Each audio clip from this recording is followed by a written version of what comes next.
Hi guys. So Renee Christine, in case you don't know who I'm talking about. Renee Christine is streaming live right now, and we had no idea. That's why we went ahead and postponed. Oh, we are muted. Okay. Cool. That's awesome. So we needed to postpone until 11:30. If you guys are watching Renee right now, like mute us and stay over there until she's done, because for the next few minutes, we're pretty much just going to goof off. If you're watching Renee right now, I don't want you to miss out on that. Just if you don't want to listen to us, just mute us. Mute us. Mute us. Ignore us. Mute us. We're boring. We're just goofing off until Renee is done. Okay. So mute us. It'll be in the left-hand corner of your screen. Did you mute us? Okay, so yay. Hi. So we're just goofing off for the next few minutes because Renee Christine is actually live right now doing her Q&A, and we totally goofed. So if you want to tune into hers, we are recommending everybody watch her first. Hello. And I linked her, let's see, I linked her channel and her video above if you want to watch her first before we start, because until she's done, we're just going to goof off a little bit. You guys are free to ask us questions, but I really want to just kind of goof around until she gets done. I feel bad that we kind of overscheduled because we normally do ours on Fridays. Good morning, Deborah. We usually do our streams on Fridays, but we've got some stuff going on tomorrow, so Renee showed up. She's actually currently in her stream right now. Yeah, Renee's there. Mm-hmm. She's there. Refresh your page. I think it was Sandy. just a miscommunication in time. It should be fine. Yeah, hello, Rebecca. So she's over answering some questions about architect and stuff. So you guys, like I said, feel free to go over there. You don't have to stay for ours because we're just going to goof off until she's done over there, because we kind of did like a 2 dates to the prom situation where we scheduled ours the same time as hers. Like I said, she only does hers twice a year. Like, watch hers first. We will be here a while. You guys don't have to stay for ours, or you can just tune in when she is done, because I know that she probably won't be on as long as we are. Okay? I was getting over. You're pushing me out of the I'm feed trying here. to make sure. Yes, we put on some hats because it's Halloween, and I have a costume, but he does not. So we're doing Finn and Jake today. Yes, she is on. Hello, Rebecca. Any non-business related questions or anything before we get into the mainstream? Anything about us? Anything at all? Let's Sandy, try refreshing Renee's page, because she's on right now. Like, we have her. We've got us over here, our live thing over here, our chat over here, and we have Renee over here. Yes, Donna, refresh. Run.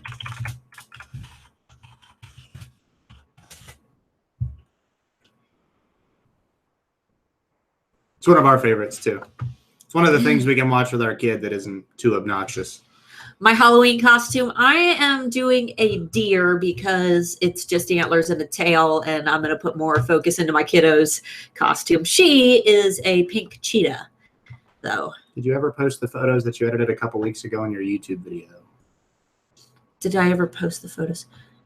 Which ones, Rebecca? Which photos do you mean? Probably the one in your one about editing pictures. I've done like 20 about editing pictures. Rebecca, which one do you mean? You did the really, really long stream. The one where I did everybody else's photos? Because everybody whose photos I did was there live, and I did post those. Oh, they said pretty necklace. Am I wearing a necklace? Yeah. Oh, yeah. This one, I've had this thing. How long? When did you buy me that? I got that for you Valentine's Day 2012. Right after our daughter was born. Yeah. But our anniversary was on the 16th, so I haven't really taken it off since our anniversary. Both. Wait, what? Just thanks. Oh, I'm watching both. Oh, you're watching both. Like I said, prioritize Renee's stream because she only does 2 a year, and we're just going to kind of goof off and answer random questions until we start the actual, Q&A section. So I don't want you to miss out anything important over on Renee's end. She said, you have done a live video I wanted to say about 10 days ago and edited a photo of my bath bombs, and I wanted a copy of it. Oh, those are in the Facebook group. The square bath bombs, those are posted in the Facebook group. I can tag you. Let me see. Rebecca Welch. Give me just a second, Rebecca, and I will. Well, actually, I probably shouldn't do that because then I'll end up losing everything. Rebecca, let me write your name down and I'll tag you in it because yes, I did save it and post it for you. Need to hand deliver an Etsy order. What? Don't worry about it. Oh, okay. Whoa, what? Make sure if you're hand delivering an Etsy order that you know the person. That would be terrifying. I think she means she's got to drive it to the post office or something. Unless you are actually hand delivering an Etsy order, and then in that case, just be careful. Make sure you know them. I was about to say, I did that on base a lot. When we lived on base, I used to hand deliver orders to people on the base. I even had a special coupon for them so they could get free shipping.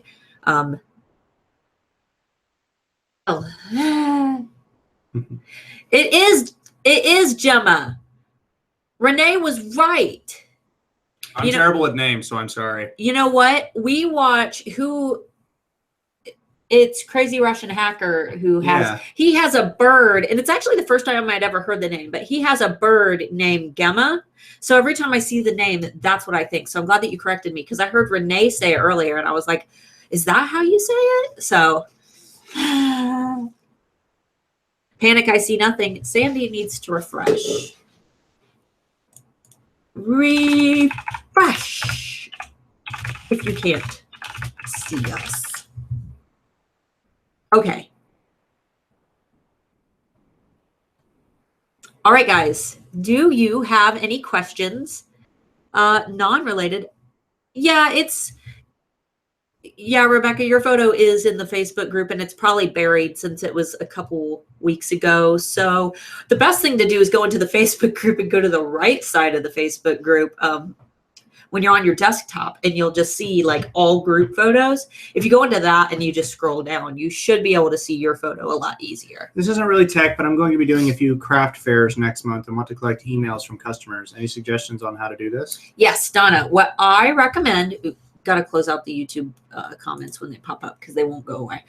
Donna, what I recommend for craft fairs is to hold a giveaway at your table. Like, have your giveaway like off to the corner of your table, and then have them sign up for your email list to enter the giveaway. But make sure that I like to put it like in a little frame. I buy frames at like the Dollar Tree, and I just, frame the instructions. Oh, leave your email. You'll be added to our VIP club, and, you'll be entered to win this thing. Does that make sense? Donna competes, by the way. Oh, yeah? Yeah, she's the one who competes. I told her that before we moved, we were working to compete, but yeah, it kind of fell out of that. Just a little bit. We'll be getting back into it actually probably sometime next month. We probably won't go as hard as we did because we really like food. But we'll definitely get back into lifting and get a little more fit again. Being on a team was fun, but it was with all the military stuff that I had to do on top of it. It was just too stressful to keep doing it. And not to mention, we both had coaches, so it got really expensive for us to each have different coaches. Different coaches, and not to mention like the amount of supplements I was on was entirely expensive. I mean, you got to think for a guy, I'm 6 foot tall, so for a guy my size, I was already going through $200-300 worth of food a week. So the supplements on top of it to keep myself healthy with just kind of eating pounds of plain chicken and rice was obnoxiously expensive. Yeah, if you guys, I guess none of you really followed me before. Like if you would have followed my Instagram before Handmade Alphas was a thing, like my entire feed was just my gym photos, which are still out there somewhere. But yeah, I think on my Instagram, all of my bodybuilding pictures are still up there. The only one I really like super proud of was the one I took. I don't know if I actually posted it or not, but of me leg pressing, I think it was like 850 pounds. I had both of the bars completely stacked up with 45-pound plates. I don't think that was on Instagram. Mm-hmm. That's probably my biggest accomplishment. Went too hard and put myself into ICU. I've been pretty close to that point at certain times too. That sucks. Yeah. I've thrown up. I've passed out. I've done everything you can think of from weightlifting. So I really wanted to do figure, actually I wanted to do physique, which obviously was going to take a long time, but I was already too big to do bikini. Like I could have done it, but I would have been borderline. She would have had to kind of starve herself to get rid of some muscle at that point because she was already a pretty muscular girl at that time. which doesn't really show now because I've got that big layer of fat over there, but let's see. Can finally see and hear you. Yay! That's awesome. Good morning, Shannon. Just hopped on. What custom Apple Watch bands on Etsy? I think I've seen you, Shannon. I think that you've pointed your link out before. We do Spartan runs. I'm horrible at it, but can handle it more than lifting. It's like I've bounced between like the cardio life and the weightlifting life, and I will choose the lifting life over cardio life. Cardio. I'm not a cardio. I never really needed to do it because I had this, with all the supplements I was on, I had the stamina to lift for 2.5, 3 hours at a time. So if I did cardio on top of that, I would have put myself in the hospital. I was too, you can ask her, man, I'd lay down and pass right out. Thank you for your service, and thank you for all you do to help us to gain success. I'm honored to be able to participate in the learning process. I really enjoy the teaching methods y'all use. Oh, thank you. I mean, honestly, I think we're just trying to be honest with y'all. I mean, there's no point in us trying to sugarcoat anything. Running a business isn't easy, and we try to make it the easiest, or at least mostly her, try to make it as easy as possible for you guys. Right. And you know what? It's like something that I tell everybody, you know, everybody has to go through that moment of despair, like in their business. And some people go through more than one, where you feel like all hope is completely lost. And it's like during those times, one of two things is going to happen. You're either going to quit and regret it later on, because it is almost inevitable that if you give up on your dream and your purpose in life, you're going to regret it. Otherwise, you shouldn't have been doing it in the first place. Or you're going to turn everything around and do what it takes to make success a number one priority. And a lot of that really is bouncing between emotions and feeling that really unpleasant, you know, failure feeling, which is completely necessary in the learning process. That feeling of failure is basically your brain trying to tell you to stay away from whatever hurt you. Your brain basically sends out like a radio wave. When you feel that terrible failure feeling, your brain is telling your entire mind to just stay away from whatever it is that's hurting you, that's scaring you. You know, because if you were out in the wild and you got stung by a bee, your brain would tell you, stay away from that bee. Don't ever go near bees ever again. So that's why it's there. But what happens is it gets in the way of progress and things that we have to feel that fear of failure for. You know, when it comes to daily life, you begin trying to avoid the things that you should be doing just because they make you feel uncomfortable. And, you know, that's one of those things that it gets harder the older you get, because once those patterns are embedded in your brain, the older you get, it's harder to change your neural pathways. So it's extremely important to remember that literally anytime you're afraid to do something, it's your brain just trying to keep you from injuring yourself. When in reality, that's not something that you need to worry about in business. You just need to push through those feelings. And the hardest thing, I think, with that is deciding which of those things you need to avoid and which of those things you're going to have to push through more.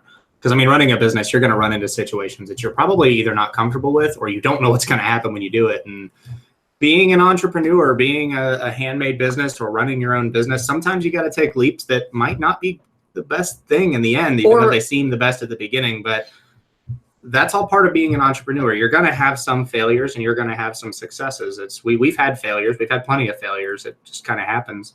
Yeah. Even with our Charlotte Moore business, we've had, you know, a few keys that we thought were going to do really well. And then we still like one and they're still in the shop. You know, right. It happens from time to time.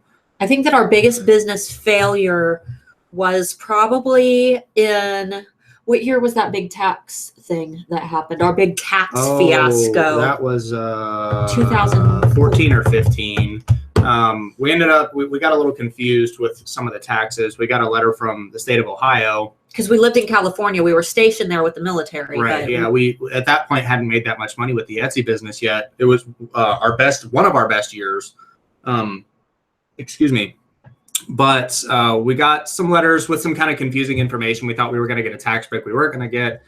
And then we ended up owing quite a large, I'm not going to disclose how much, but we ended up owing quite a bit of money to the IRS, which we ended up paying. Obviously, you should definitely pay your taxes. But just one of those things where we decided, you know what, we've got the extra money we saved. We're going to get a tax break. So, we'll get what we need. And then we ended up not having the money to pay it all up. So we had to use Yeah. a payment plan and all that. So We ended up owing like $8,000, and we had enough to pay some of it. yeah, but we had like 3,500 saved up, but we still owed like 5,000. Fortunately, we were able to get that paid off pretty quick. But right, but at the time, that was like detrimental to us because that was a lot. it was only like the second or third year in business. Yeah, So it was kind of intimidating and owing somebody $5,000 out of nowhere. We were what, 20? We were early 20s. I was probably 21, 22. Yeah, that was what, 3 years ago. I'm 26. So between 21 and 23 somewhere, I don't know, math. Yeah, that was a lot of money. And if you guys know anything about the military, you do not make a lot of money in your first few years. No, you really don't. I mean, you make more money for an 18-year-old. You make better money than you're going to get in a civilian company, but you also get thrown in with all that money, and then you get all the obligations of like having a house and like doing all these things. You have to learn to be an adult real freaking quick. Real quick. You guys need to have a talk show or radio show. Yeah, I think that would be cool. We do got like some a podcast thing. Yeah, I mean, this is kind of like that. We might be able to do some. We have some ideas for some videos in the future. I have some tech videos I'm going to do. Might have to start my own channel for a couple of the ideas because I make dirty jokes. But we don't curse over here, but he is a potty mouth. That's what the military does to you. Oh yeah. Not to diss the military or anything, because I can't do that. But we talk pretty dirty. I hate cardio. My deadlift PR is 300 pounds. Mine was 480, and that was kind of at the beginning of my bodybuilding career. But I was shooting for 500, and that's when I hurt my back, and I actually can't deadlift like 80 pounds anymore. It's too much for my back. Yeah, and my max deadlift was only, I think that I got my max deadlift to, 45 pound plates on each side, and the bar is 45 pounds. So yeah, like math. 150. I don't know. But I've got a hip. I have a hip deformity, so I have can't to really deadlift normal anyway. She's gonna do it kind of weird. Yeah. Let's see. Do I have to have Etsy pattern to use MailChimp and link it to my Etsy shop? No, in fact, I don't recommend paying for Etsy pattern. It is poo-poo. In fact, that's Renee actually just finished talking about that in her stream about how it's kind of doo-doo. Yeah, what Etsy pattern basically does is it makes you pay for what you believe is your website, but it's not your website, and you don't get any SEO or Google traffic from it. It's just there to make it look like you've got some professional website. That's what Renee is actually talking about right now over on her channel, because we are sponsoring Architect this year, which will help you to build your own amazing website without having to pay all of those crazy Etsy fees. So basically, anytime you make a sale on Etsy, you can begin telling people, hey, for your next purchase, you can save, 30% or whatever coupon you offer if you shop direct from my website. And then forevermore, you can filter out those fees and begin just using Etsy as a traffic source. Yeah, there's so many benefits to having your actual own website. Like if something goes wrong, generally it's easier for you to find the problem with it instead of using one of the cheaper website builders. Yeah, and there's always going to be new functions and like plugins, third-party plugins that you can use. There's always going to be different things you can add to your own website. Renee offers $500 worth of those plugins included, so you don't even have to pay for those. That's I started Architect like a year and a half, 2 years ago, and it's been like a slow going because I've had a lot of things pop up. And I do have a Weebly site up, which is one of the cheap web builders. I bought that before Architect was released and instantly regretted it because in order to put products in that Weebly shop, I have to pay like $30 a month. And not to mention the SEO is garbage on that site. I absolutely. So bad. Most of our traffic is from social media. We don't get a whole lot of traffic to the website itself. I heard it someplace. Better to fail at something than you love than succeed at something you hate. I fully agree with that. I've failed at a lot of things, but thanks to this lady, I got to quit my job, and we're working yesterday. He did a bad thing. Tell him. Yeah, I put in my 2 weeks notice, and the day before yesterday. And then with all the stuff that's going on right now, it's becoming too much for her to handle by herself. Yeah. And I did as much as I could, but after working what is realistically a 10 and a half, 11-hour day, I didn't have a lot of energy at the end of the day and had to take care of the kid. And so I ended up quitting my job after putting my 2 weeks notice in. I apologized. I offered them some advice because the company kind of sucks at what they do. Are you allowed? And I only worked there for, I'm not trash talking them or anything, but. Are you allowed to tell them what company it was? I'm not going to, just for my safety. But within 6 months of working there, I was one of the top employees at the entry level. So to move up a position in that company, it was usually 2 to 5 years. So the fact that I was one of the top people there within 6 months shows you that the company isn't really doing a whole lot to innovate. And they were mad. Well, not really. They were upset. They were upset that I quit, but I had to do what I had to do for her. She's more important than my future resume. I have 6 years of military intelligence for my resume, so I could give a crap about that job. Internet customer service, or not customer service, right. Sorry, tech support. So, like I worked with multi-million-dollar programs in the military that most people have never heard of, so I don't need that on my resume. No. All right. Haha, cardio is awesome. When I say race, I mean die while I try to keep up with my 14-year-old. On another note, awesome thread today about pricing. Thanks to the other alphas to sales. Awesome. So many people are talking about getting sales this week and climbing in SEO and cardio. over in the alphas and cardio. Did I tell you what? Doing the bodybuilding thing, as much as I was lifting and having to keep up with the military standards of being able to run 1.5 miles in the time that we had to, which isn't a short amount of time. You get quite a bit of time to run, but when you're a 215-pound bodybuilder at 6 foot tall and you work out 2.5 hours a day, it's pretty hard to run 1.5 miles in like 10 minutes. He's really tall. So, like you guys can't tell because we're sitting, but I'm slunched pretty far to be sitting down as far as her. I'm only 5'2". And I'm sitting in a chair that is right about where hers is. So. I have to stand on my tiptoes just to give him a kiss. Shannon says, Starla, do you have your own website aside from Etsy? Architect, I'm wondering how traffic is once one is created. So Shannon, I am currently building my architect website.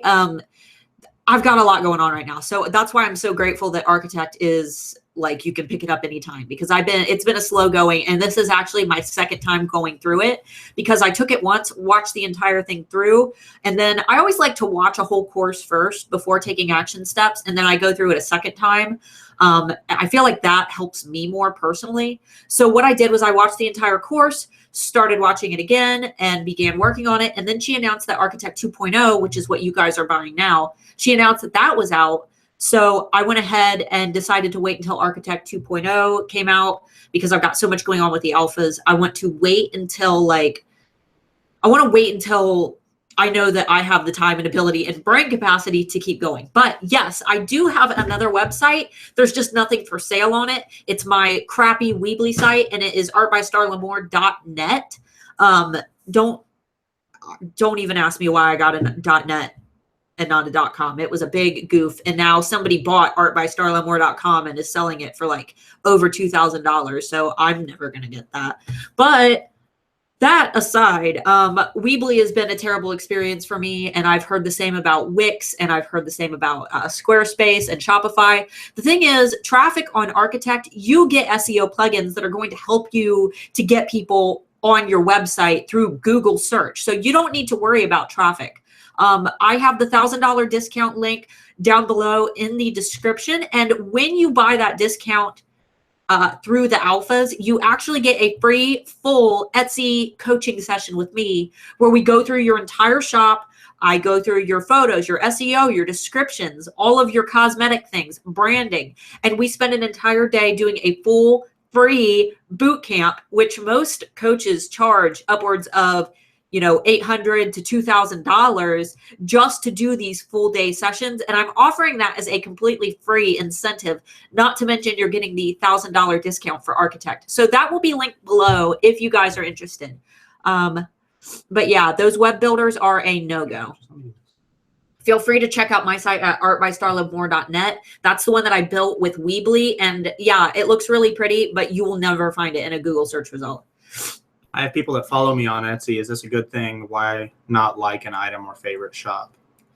The thing about people following you on Etsy is, it's good to have them follow you, because when you post a shop update, which I talk about shop updates a lot in my Etsy inspections. I haven't done one in a long time, my shop inspections, because I've got so many requests for them, and I'm starting to feel like bad when I can't get to everybody.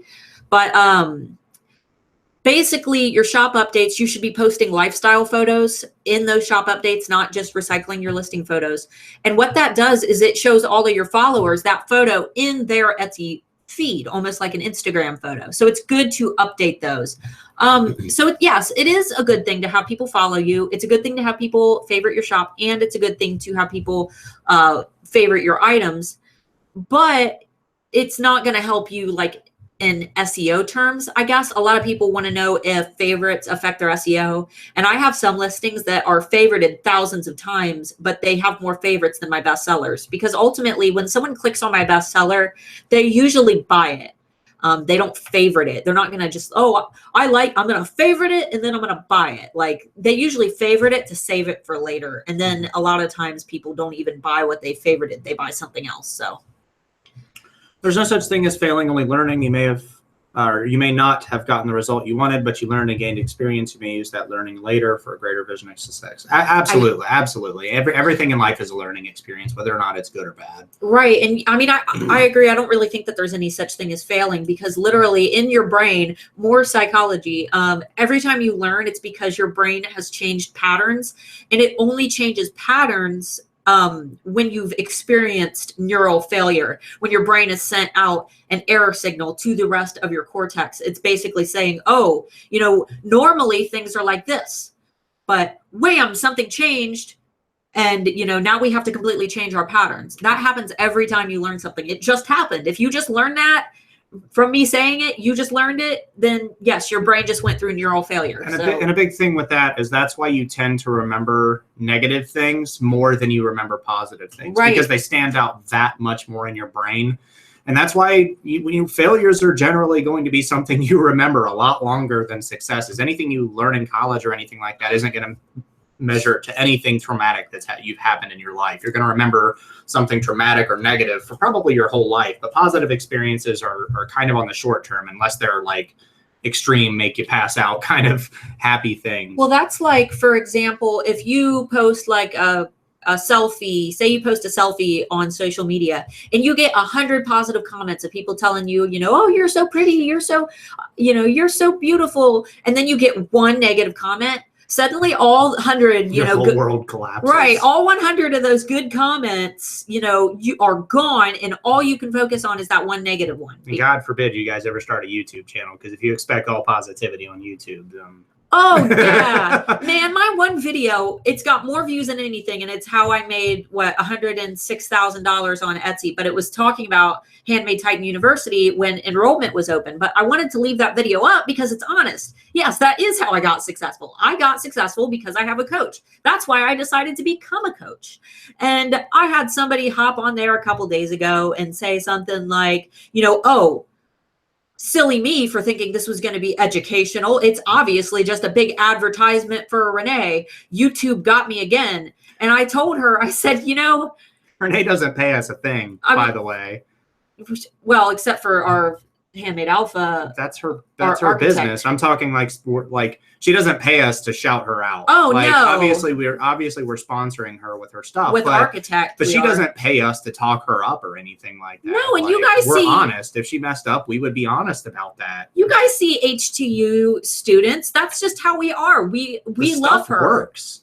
She believes, specifically because she's taken more of it than me, that Renee's content works. It does. It is the most effective strategy that I've ever known. And if it wasn't for Renee, I wouldn't be where I am today. So no, I'm not going to tell you guys I do this all by myself. Renee is one of the reasons that her business got to the point where I could get out of the military and not have to worry about getting a job for a few months. And now it's to the point where, because of, her coaching and everything else that she's doing, I was able to quit my job and I'm working with her full time. Right. So, Renee's stuff works. And Renee is one of the reasons that we're in the spot that we're in now, talking to you guys right now. Right. And, another thing is, like, because of Renee, I'm able to help you guys more. The whole point of him quitting his job is so we can make more free trainings and more videos and do this more often. And so she's not working 14 hours a day. Like, Renee has got us to the point where it takes more than one person to do the job that she's doing now. Like, that's how much stuff she's been able to do. She doesn't just have to focus 15 hours a day in Art by Starla Moore. She can focus a few hours here and there and there.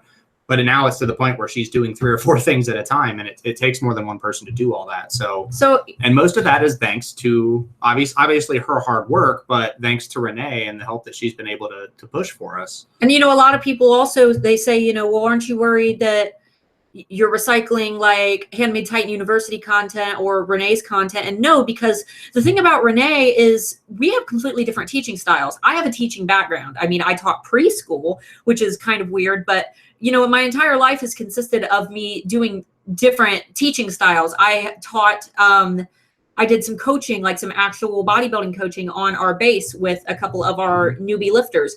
I've done handmade trainings on our military base, you know, and then, yes, I met Renee, but after meeting Renee, that built momentum for me to begin learning things on my own. So that's why I know so much about psychology and marketing psychology, which that isn't Renee's strong point.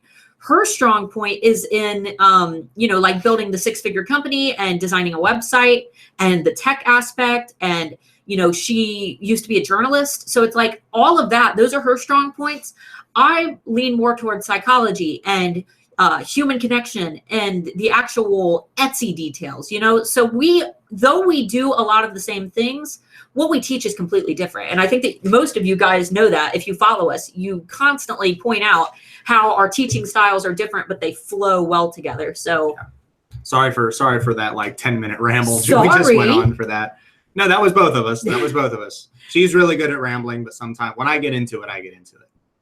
All right. Have you always sold the same thing or have you done different things? She's done a lot of different stuff. So one of the things that I always tell, okay, so I started selling, let me start from the beginning. I started selling things when I was like in elementary school. I started selling those little pony bead geckos. You know what I'm talking about? And I sold little itty bitty pillows that had no function, but I knew how to make them. So I was selling those in elementary school. And then I started an Etsy shop and sold hemp jewelry. Oops. Yeah, don't hit the space bar. Sorry. I sold hemp jewelry and I didn't sell hemp jewelry because nothing sold because I didn't know anything about marketing. We made a couple $100 at most. I don't think I hardly made any on Etsy. Not on Etsy. No, you didn't make hardly any money on Etsy with those, but I sold them on Facebook. You sold them in your grandma's bar too. Yeah. And then, but what really happened is I started making my keys, but then I tried to do like bracelets and rings and cuffs and earrings. And I even did handbags for a long time, all in the same Etsy shop. This is one of those things where we talk about failures and successes. Yeah. She's went through her drawing stuff. She's went through all of her hemp jewelry stuff, which she loved doing. She loved making the hemp jewelry, but they just didn't sell. She didn't, and I didn't know anything about how to sell stuff, how to market stuff or anything nor did we have the capacity to do so. I mean, I had like a $200 Acer laptop that wasn't worth crap. We didn't have the ability to do so, but those are all failures that have led to, you know, she's always wanted to do that. And I could always tell that she's wanted to sell things that she's created herself. And now she's to the point where she can actually do that. And has been doing that for a long time. And even with that, there have been successes and failures. But yeah, then I tried to do too much. Like I tell you guys to stick to one thing. I tried to throw all, you know, once the keys started selling, I'm like, oh, well, if they like keys, they'll love rings and bracelets and handbags. And, you know, I sold a couple of those things. And then I tried to open another shop. What really happened was, you know, I began focusing on one thing and I made skeleton keys my #1 priority. I shut the other shop down. Actually, I sent it to an assistant. I passed it off to him and he kind of crashed it and let it burn to the ground. It still exists, but there's nothing in it.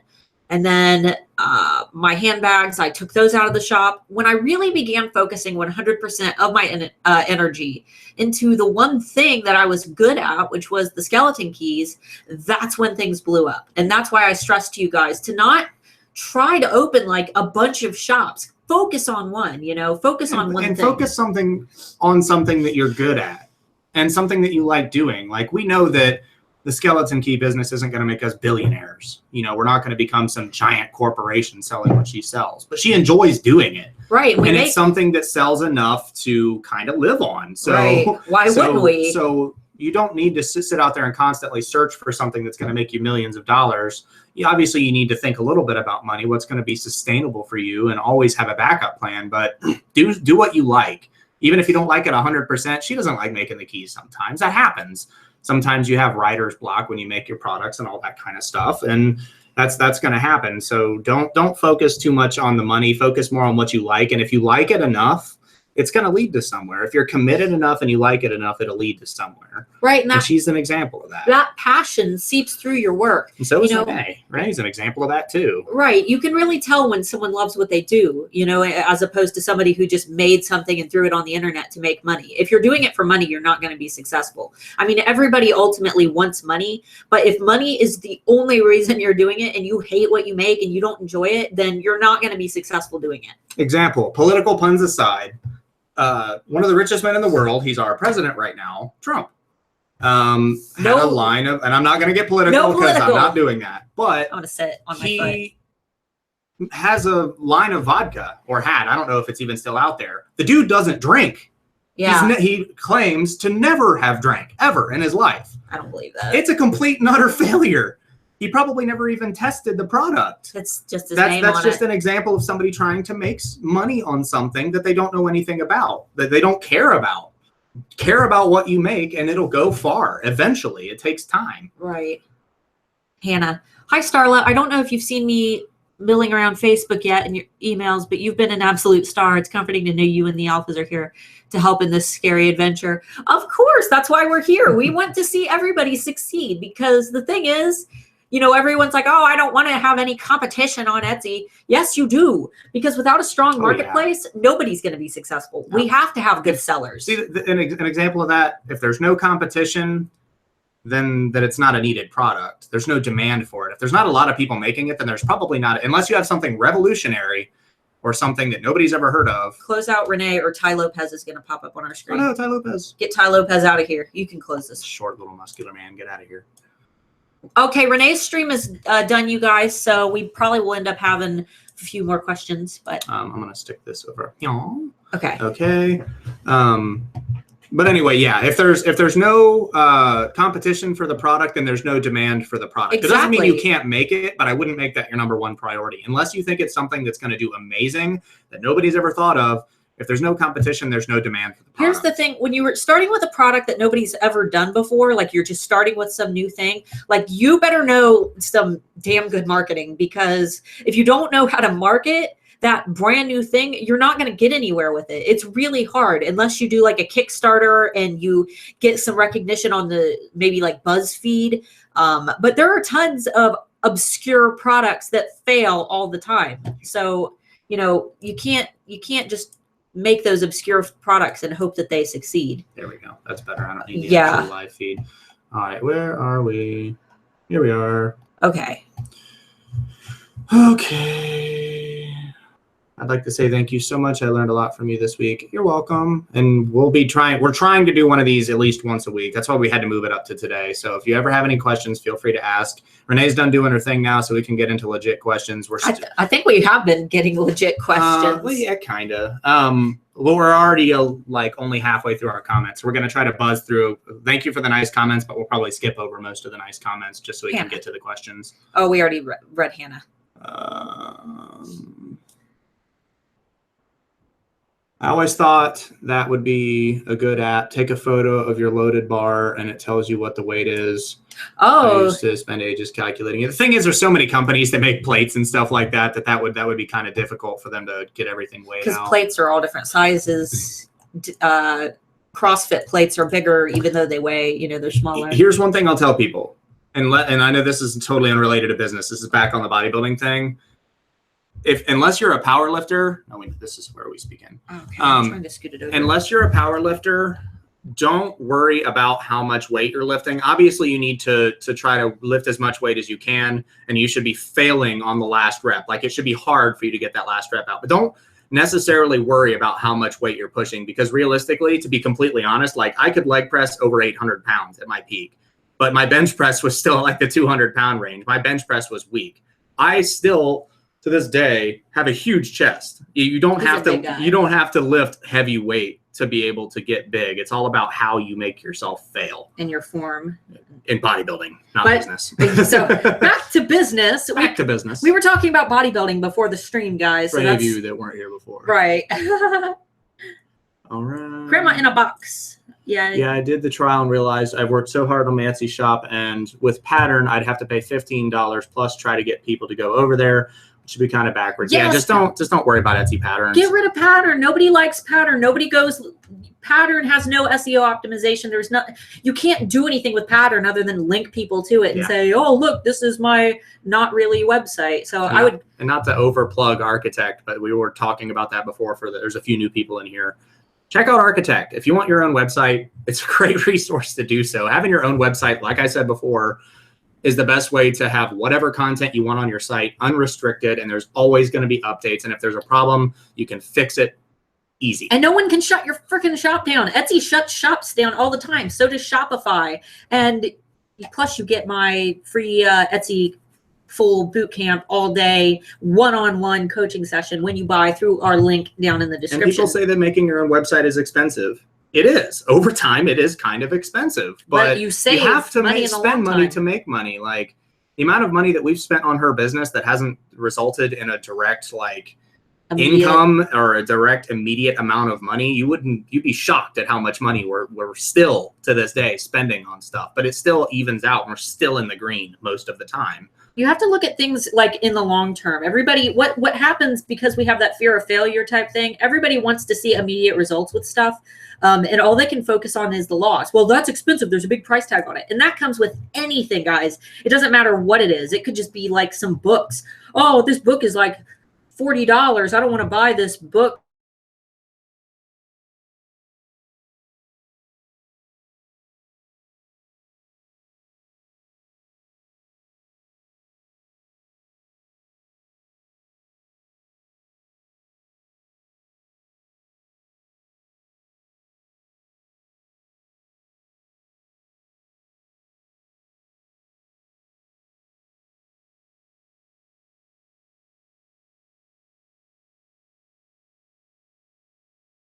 Pay ridiculous prices for shipping. Right. And and it's like, oh, well, I paid $1,000, but I made $6,000 in sales in a day. Like, what does that $1,000 even matter anymore? Yeah, you know, who cares? Right. Like maybe we'll have a surprise or something like that. Like she's not paying attention to how many envelopes she has left, and there's like 10 left, and we know that there's like a release coming up, and I have to buy envelopes, which are cheap. You know, I get like 200 envelopes for I think $20-something, but then I have to pay like $50 shipping to get it here in the next couple of days. That's happened before. Wondering about holiday SEO. How do you find awesome keywords without guessing, of course, when people aren't searching these terms? Do you just tweak as the season progresses? Thanks, guys. So for holiday SEO, when people... You said how to find awesome keywords when people aren't searching these terms. So you mean like if you're, for example, maybe you're trying to do like your Christmas SEO, but you're starting maybe like in August, you're just doing like your background work, because in that case, honestly, you should begin doing your holiday SEO now. You know, ASAP. Yeah, it should already be done. I'm currently working on it too. I did that this morning. Because you got to think about holiday shipping. You can't do your SEO for your holiday releases in December when people are going to need to order their products by the first third of the month, or they won't get them by the holidays. Not to mention SEO needs a little bit of time to set in. So what I recommend for like seasonal items, always try to aim for like gift words. If you're looking on an SEO book, that's the easiest way to do it. And try to do like gifts for, and then that person, as long as you're using a long tail keyword. Go ahead. And we kind of discussed a little bit of this in our alpha group. I did a live stream that's only accessible to Handmade Alpha Facebook group members, which is also linked below if you're not a member. But we went into more of Renee's SEO webinar and like actually, you know, I did it with a couple people using her exact formula, and a bunch of people automatically climbed to the top of their keywords. But with, you know, holiday stuff, just make sure that you're making your keywords gift focused, or, you know, at least just one of them. Just throw in like one long tail keyword that's very gift focused. And that should help you a ton. But in terms of when you should be doing that, do it like as soon as possible. And if you're directly referencing, just in case we're misconstruing what you're saying, if you're talking about people that are searching terms or not searching the terms that you're wanting to use, they're probably not terms you should be using, or you need to reword them to a point where they are something that people are searching, if that's what you're talking about. Yeah, I think she means like out of season, like, you know, people aren't searching, but SEO books results are going to be the same no matter what. They don't change just because of the time of year. That's going to, and Other than specific holiday keyword They don't- search terms, SEO SEO is not going to change. SEO book doesn't change them though. They don't really update them that Hmm. much, so they remain consistent. Let's see. Later, I'll be working on my SEO thanks to you and Renee. I'm more confident. Good. Good. Getting that boot camp with you would be a dream. I've just opened my shop, so I don't need architect yet. Well, good news, she does it every year. So Right. As soon as you're to the point where you think you can afford it and it's necessary for you to have your own site, jump right on it. And if you have any questions about how to sign up or whatever, hit us or somebody over on Renee's side up. Carrie, I hit up Carrie. Later, I'll be working with. I would so love a shop review, but can't afford architect right now. Hopefully next year. just keep it on your dream sheet, guys. Yeah. Like that's one of those things that, I mean, you know, just starting out, it might be harder for you. So put it on your dream sheet because it's always good to have like that goal to work towards, you know. In the meantime, Renee constantly does free trainings. I'm going to be doing, you know, my videos every single week. So it's going to make things a lot easier and help you get to that point where you can begin taking actual courses. You know what I mean? I've been searching SEO book all morning. Interesting to see other ways of putting my keywords in. Yeah, I mean, you should be goofing around. If you have free time and you don't have anything else you need to do, I always suggest goofing around with your tools. I mean, if you think about how people discovered how Etsy SEO works, they didn't just break down the code and sit there and say, oh, this is how it did. No, they experimented. They put their shops in danger figuring out what kind of SEO works. So yeah, play around with all the tools that you have and learn the ins and outs of them if you can. And after a while, guys, you'll become very fluent in your own SEO. For example, I hardly ever need to go to SEO book anymore because I know what keywords work for my shop, and because I have those memorized after doing it for years and years, I don't even hardly use SEO book unless I've got like an obscure product that I've never released anything similar to. Would you update those daily? What are you referencing? Oh, as in I create a new item every day, which is different than what's in my listing. Same pattern, different fabric. Would you post that every day? Wait, post it where? Are you talking about like uploading a new item to Etsy or post it on social media? If you could be more specific, we can try to answer that. You mean your shop updates, like photos? Are you talking about your shop updates photos? You don't need to post those every day. Just make sure that you're posting, you know, photos that differ from your listing photos. You can restate that if you need us to look at that again. Hey guys, HTU student, building architect now. Congratulations. Question, would you suggest using Etsy for less expensive items like hobby stuff and architect for the major goods? I mean, it depends on your preferences. Really, if you're able to manage stock between the two sites and be careful if you do put them on both sites, you can put them both on either site. You want to be known for your product lines. Mm-hmm. So I wouldn't just throw a bunch of cheap stuff on Etsy and use it to funnel people to your expensive products, because then they'd get to your expensive products and want to know, why are these so much more expensive? I would try to keep stock in your Etsy shop consistent with what is going into Architect.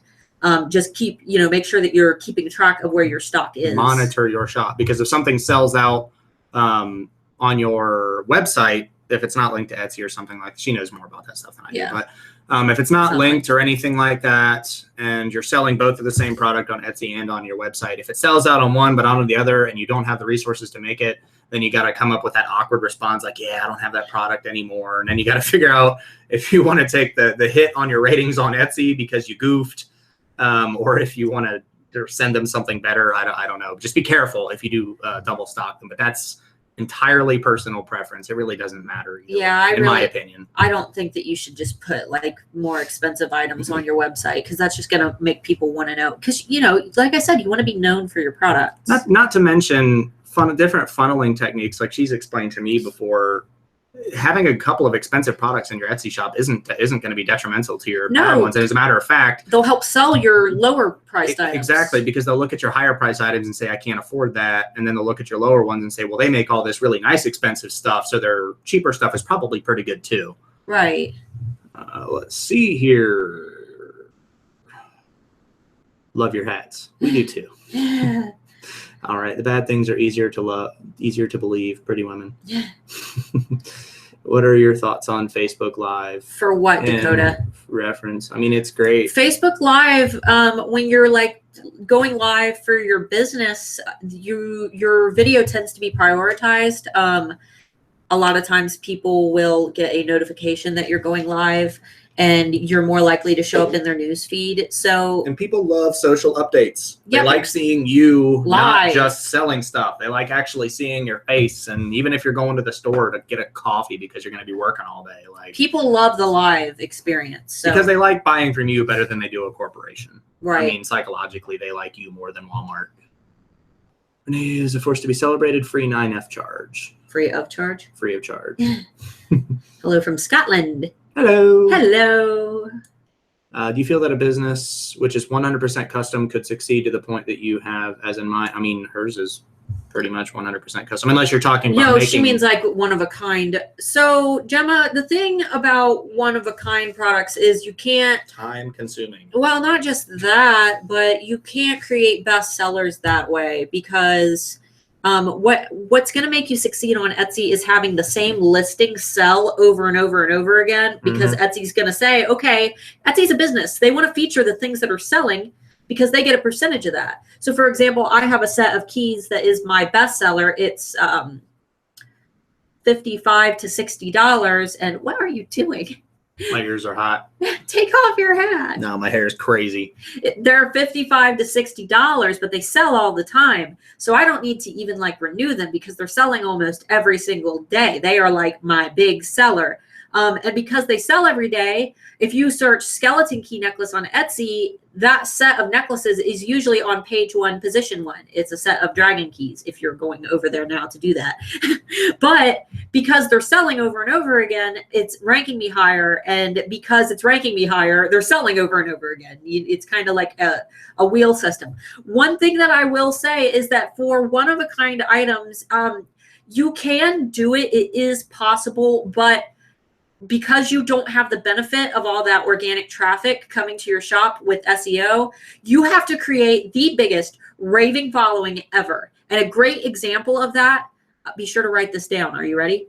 I want you to go to the girl, I believe she has a Facebook page. Yeah, it's a Facebook page. She creates art dolls, fantasy themed art dolls. And her shop is Wood Splitter Lee. And she does all of her items as auctions on eBay. She starts them all at like $1, and they usually climb up to like $35,000 per art doll. They're pretty insane, actually. And they're one of a kind. So if you're doing one of a kind products, that's like the best way to succeed. But if you don't have like a raving following, it's going to make things a lot harder for you, because you got to get that cult following where people are willing to pay enough to make one of a kind worth your time. For example, for the holidays, I'm releasing my holiday collection, and though I think I'm going to do like 30 new designs rather than a 10-piece product line because I sell out so quickly. But behind those 30 individual designs, there are like 40 to 50 keys to back up that in stock. So, I've got this beautiful key, but I've got 50 more of them in stock. And that's what's going to make you the most money. Do you understand? That's how I'm able to make so much money. I don't just make one $50 key. I make 50 $50 keys, and they all sell out because I have those raving fans. Does that make sense? All right. Let's go to this one. Been trying to teach myself to work hours like I did when I worked a brick and mortar business. Hard to do sometimes. I know I work more hours doing my shop, but it's my baby. That's good. I mean, you're running an Etsy shop, so you have the opportunity to be able to just stay open. I mean, your electric bill isn't going to change any. There's no reason not to. If you have the ability to work more hours, the more time you put into it, the more successful it's going to be, as long as you're doing positive things for the business. Learn. Anytime you have free time, like in the morning, first thing that I do is I get my coffee and I open my book and I start taking notes, sitting on the couch with him. He's sitting there watching like gaming videos on YouTube, and he'll like look over at me, and I'm like, I'm reading away. That's all I do in my free time. I just like building computers, so I watch videos for hours on building computers and different crazy builds, which, by the way, sometime early next year, mid next year, we'll be moving this studio downstairs, and maybe we'll do like an office walkthrough kind of thing. Yeah, with everything. like a Cribs, like an episode of Cribs. You guys want to see our house? Post in the comments if you want to see our house. Most of our house. We bought it. This is like our Etsy. It's our Etsy house. We're buying it with Etsy. All right. Question about the building the email list. I have lots of Etsy sales, but very few email signups for my 20% discount. Should I price higher? Is this a problem other besties have ever had? So those seem like kind of unrelated things. I would, first of all, I would begin evaluating how you're asking people to sign up for your email list. So for example, when you make an Etsy sale from now on, what you should be doing, I'm going to steal this chair. What you should be doing when you make an Etsy sale is ask your new customer to go join that email list or offer to send them that 20% discount, offer to refund them that 20% in return for the email to be added to your email list. That's a really good tactic. Another thing that I would begin evaluating are, does that 20% really reflect your products? Like, is that a good deal on your pricing? For me, I offer 30% because it's like, that's a lot to them, but I price my product so high that I can accommodate that 30%. So you have to make sure that you're offering something that's enticing, without me knowing what your products are or how you're positioning your email list. It's really hard for me to tell. So it's 100% going to depend on your pricing and your products themselves. I would begin just evaluating, look at the offer that you're giving them, look at the marketing tactics that you're using for your email list. For example, I host giveaways. But one of the ways to enter the giveaway to get like a bonus entry is to sign up for my email list. And I like structure it as a treat. I'm like, oh, and as a bonus treat for you, you can get 30% off of anything in my shop plus 3 free entries into my giveaway when you sign up for my VIP club. So that's another way to do it. And I told you guys I was going to do a video on hosting giveaways through Rafflecopter. I held a giveaway and recorded the whole video, and I was sick. And when I re-listened to it, it was just so bad. I hated it. So that giveaway just ended day before yesterday. One of our alphas actually won it. But yeah, right, sweetie. Uh-oh. Cats out there. Anyway, re-record that when I hold my next giveaway because I didn't like how the last one turned out. It just didn't turn out very good. Andrea, hey guys, is it possible to set up an Etsy store through the affiliate link? Hold on a minute. Is it possible to set up an Etsy store through the affiliate link, giving you the 40 free listings and edit it / add your listings before the whole sale goes live on Etsy? So, that 40 free listings thing, I'm not familiar with it. I know what it is. You sign up and you get 40 free listings, but because I've never done it, I can't really, that's something that you'd probably need to email Etsy customer service for. So I would maybe just Google Etsy customer service and drop them an email to ask them. For your listings, for your listings, he has a back problem. He needs the fancy chair. Yeah. You should see once we get moving to our downstairs studio, you'll see my fancy chair like hers that's about 10 times the size. You took off your hat. Oh, I was too sweaty. That's okay. Look at my sweaty hair. Yuck. So, but for your listings, you should be able to put them, list them, but make them as drafts. And when you make your listing as a draft, gotta click out of that. When you make your listing as a draft, then you don't need to add those products right away. You don't need to open shop and put all the products in it. You can just list them as drafts. Highlight as you go. Then why would anyone go to Etsy if not enough vendors? Right, you got to have vendors on Etsy. That's why the competition is important. Oh, did you get water? Yes, I did. Can I have it? Yes, I do. Thank you. Germ sharesies. We have a child together. That is true. Thank you. I'm trying to figure out what knit crochet items to use in my winter collection. I've been trying to figure out what everyone wants instead of what I want to make and enjoy making. That's true. You do have to do some research and find out what people are actually going to buy. You got to have a good even mix. Like we said earlier, you still need to enjoy what you're making. So right.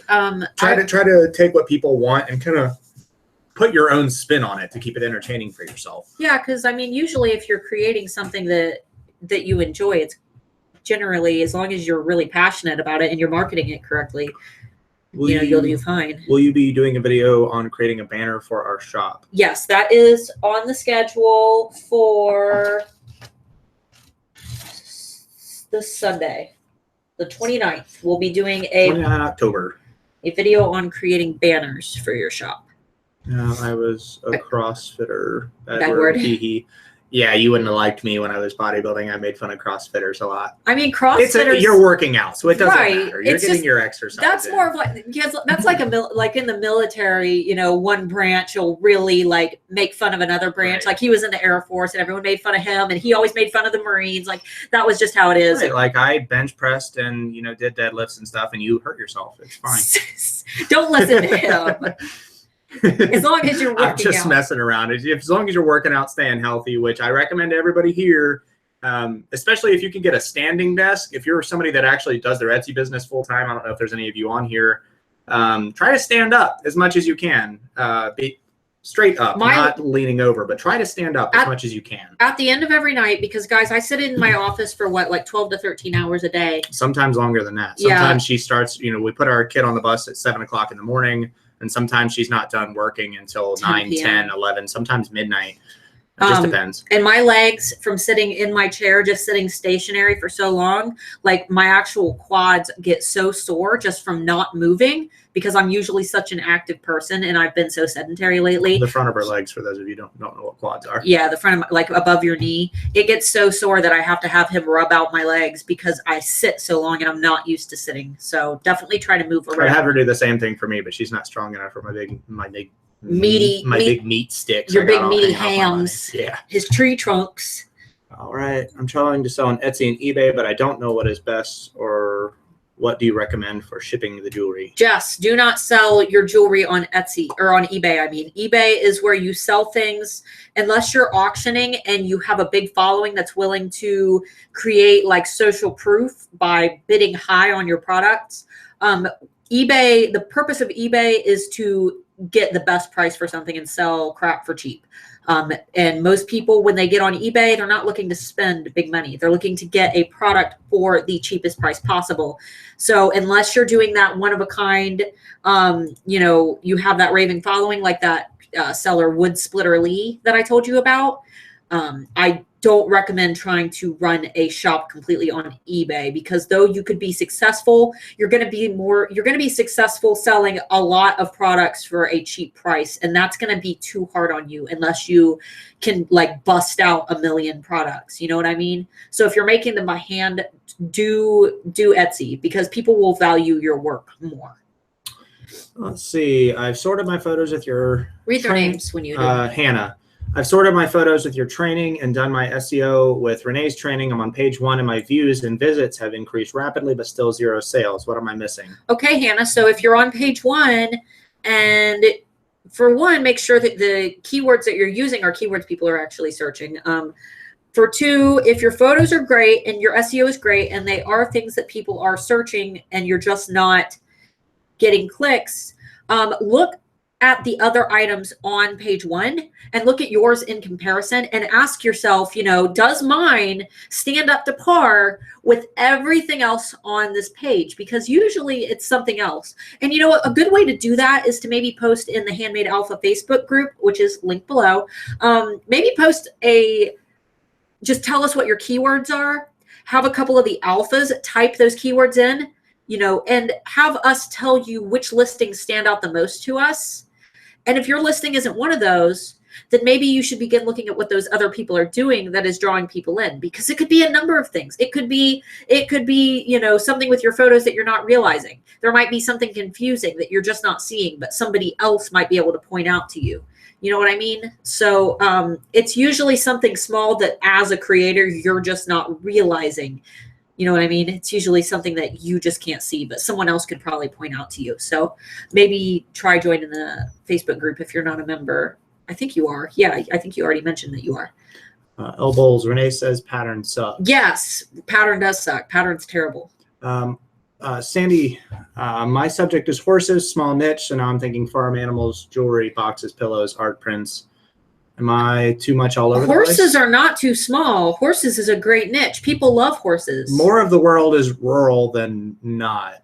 Yeah. And just for our foreign folks watching, like a lot of people, in America specifically, I'm not referencing anybody else, most of the country is pretty rural. Like we've traveled the whole country. We've seen we it drove all. When I was in the military, we drove from Texas to Ohio, drove the whole way there, Ohio to California, and then California back to Ohio, a different route the second time around.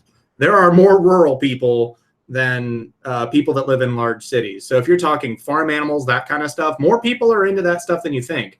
And yeah, New York and California have millions of people, but between all the other states, they have just as many people when you put them together. So people are always going to be into farm. And a lot of people in the city kind of envy that farm life, that southern life, the southern hospitality. So and horses of all of that, like, you know, you take love horses. Right. You take a city girl and, you know, you ask her what animal that she could have if she could have anything. And she's going to say a horse because, you know, farm animal. Right. You know, most girls aren't going to say, oh, I want a pig or I want a sheep. Horses is a great niche. And people usually, you know, when it comes to any animal, like this morning, I spent the whole morning. Otter.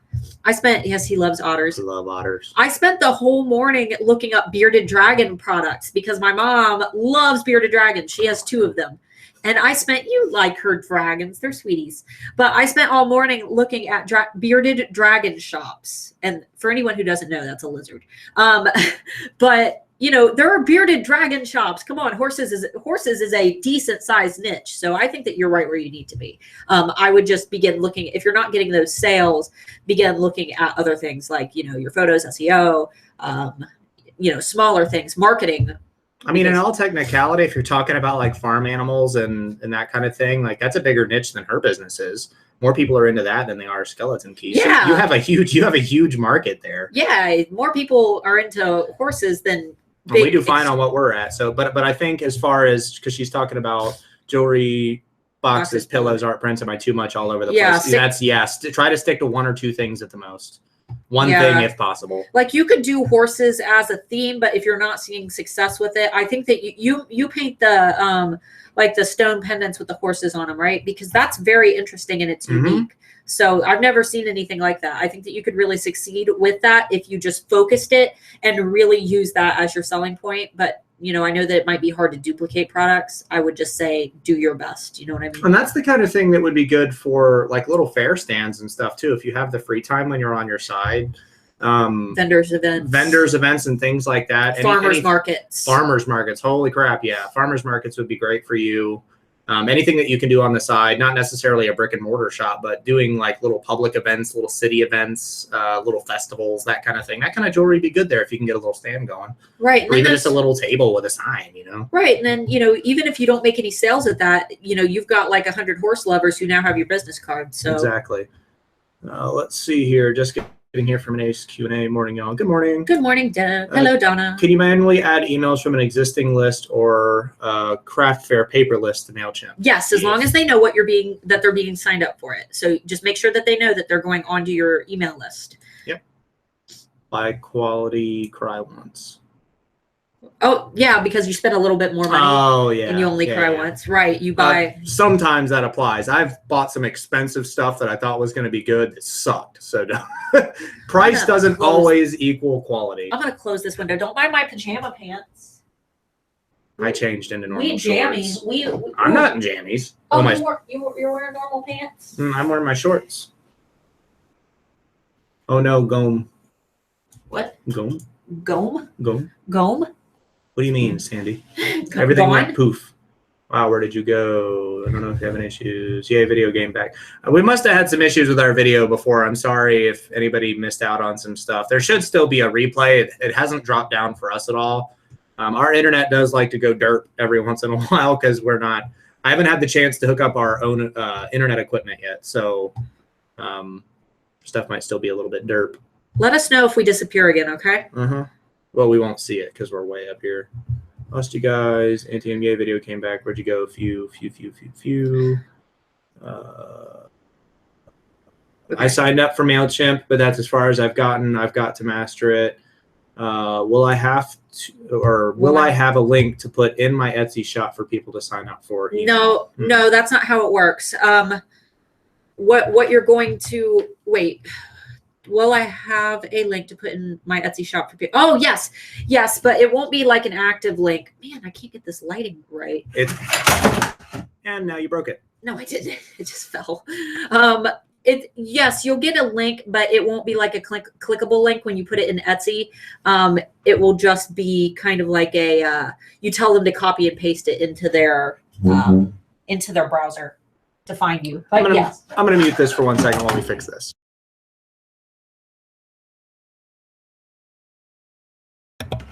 Okay. We're back. Well, now I'll open the window back up because I knocked. Oh, no, it's not that bad. No, it's too dark. Just open one side. I'm gonna break it. Just one side. That's good. All right. Can I say my items are gift wrapped? I put my jewelry in jewelry boxes with a bow. Yes, absolutely. Why not? Absolutely. And your items are awesome. Oh, Anthony, you got to see her shop. Ooh. Jacqueline's. In fact, I'll pull it up on my phone. Go ahead and keep reading questions, but I'm going to pull her shop up. He would dig your stuff, Jacqueline. Sandy Pacheco said, no sales, no emails. What? What? Well, she said no sales, no emails. Let me look at the past stuff here and see if maybe we missed something. Oh, because she put this in there. Oh, okay. The stuff about horses.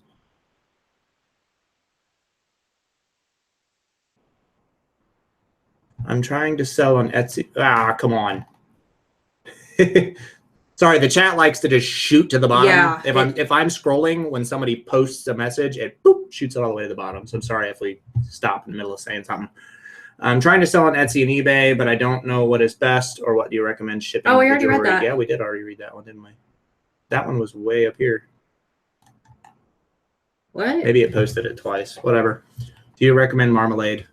Yeah, that marmalade's fine. I think that if you want to sign up for it, that's great. But you can also, if you don't want to pay for it, you could easily use SEO Book or Etsy Rank, which I'll be doing a tutorial on how to use Etsy Rank very soon. That is on the calendar for next month. When will Architect be released again? Well, it's out right now, and then if you're talking about for next year, it Probably should be around the same time frame. I won't say a specific date because I don't want to say something that's wrong in case she moves it to somewhere else. It's usually around the same time. It's around the same time every year. Look at Jacqueline's shop real quick.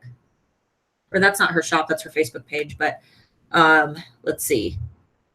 I have a pattern site and put it on my business cards. Would it be okay to just mark off of what I have, then order new ones without the pattern site? Yeah, you can. Why don't you? I think that would make it look mildly unprofessional. You're getting a phone call. I think that would make it look mildly unprofessional, though. My recommendation would be maybe just depending on how many business cards you have, maybe use up what you've got, and then try to use those up, and then switch. This lighting is awful. Does this look really bad, guys? Because it's so bright, but it looked okay a little bit ago. You guys would laugh if you saw our lighting situation. It is goofy. But yeah, I wouldn't just mark something off on your business cards. Try to use them up. Give them away. Order some new ones. Okay, I've made little videos, but how do you Facebook Live? You get on Facebook, and when you go to make a post on Facebook, you'll have an option to go live. It'll say post a photo, post a video, go live. With Architect, is it a one-time fee or there are monthly fees? No, Architect is a one-time payment and you're done. And when you sign up with the link, unless you sign up for the payment plan. Right, you can do it with a payment plan if you'd rather do the small monthly payments for 6 months, but you can buy it all once and then you're done. That's it. Yeah. And you have it forever. You get all of the content as soon as you start. You don't get it month by month if you pay. I think that she is doing because she's doing Architect 2.0. I think she is releasing the modules slowly, but you need time to do each module, so it doesn't really matter. Yeah. With Architect, you shouldn't be blowing through the modules anyway. You should be really taking notes and paying attention if you are taking Architect, because there's a lot of action steps. There's just a lot of content. So with Architect, you just the link to get the $1,000 discount is below. And when you sign up with our link, you also get me one-on-one video stream, just me and you. And we go through your whole Etsy shop and we do your SEO, your descriptions. We go over your photos. We work on your Etsy shop together. And I tell you exactly what you need to do to get it back on track or on track for the first time if you're totally lost. Have you read this one yet? Deb, no. What are your thoughts about a Facebook store that links sales to your Etsy shop. We'll be using Architect to build website and starting a mailing list. It depends. There's exterior, like there are apps that will allow you to sell on Facebook, but that links sales to your Etsy shop. Like that's okay, but most people aren't on Facebook to go shopping. I don't think it's necessary to have those exterior apps and have one more thing that you need to keep track of. You know what I mean? Like I don't feel like it's something else that you need to keep track of. I had one for a while, and it's like, if I want people to go to my Etsy shop, I just link my Etsy shop. You know what I mean? I don't think it's necessary to use those little shop widgets on your Facebook page. Most people don't click on them. Oh, and those products were really cool, by the way. Oh, Jacqueline's shop? Yeah. Those are pretty cool. Might have a future customer here shortly. All right. Wood Splitter Lee, question mark? Yes. Wood Splitter Lee is the art doll creator who does one-of-a-kind pieces that they sell for like thousands and thousands of dollars. But the way that she markets them is what's so effective because she has such a cult following. So feel free to follow Wood Splitter Lee. How often should we email our customer list? That depends, Angela. I only email my customers if I have something worth saying that they're actually going to want to hear. So if I'm holding a giveaway, I email them. If I'm hosting a sale, I email them. If I have a collection coming soon and I have a sneak peek for them, I email them. I don't recommend weekly newsletters. Oh, here's my weekly newsletter, because when people get you every single week in their email list, they begin paying less attention to you. For my customers, they know I'm only going to email them when I've got something really important, which is a couple times a month. And for me personally, that's been the most effective. Now, that could change if, say, for example, maybe you make patterns or something for knitting. Maybe you make a free pattern every week and you want to send them a free pattern every week. If it's something that they actually want and you have something that's so niche that you can, send them something that they would love to hear once a week, that's fine. But when have you ever opened every single email by a business who sends you a weekly newsletter? Think about that in your own experiences. How many times do you answer or look at every single email that, a business who emails you? Does that make sense? So, Bowls. What was that website for the example of art dolls on eBay auctions? Can't write fast enough. Wood Splitter Lee. Wood Splitter Lee. Gemma Smith. The same listing does sell over. It's Gemma. Gemma. Well, I'm terrible with names. I'm probably going to keep saying it that way. That's your name now. It's not her name. The same listing does sell over and over, but I create each one individually. I can't make a stock, if you know what I mean, as I rely on people sending clothes to me. Oh, okay. That's fine. If that listing's selling over and over again, you'll be just fine. That's fine then. Just make sure that your SEO is good. Why does the light keep getting brighter? It's because we don't have both sides open and it's trying to focus. If we did this, it would be fine, but we would be super bright. Will it focus out? I don't know. That should be fine how it is. Don't worry about it.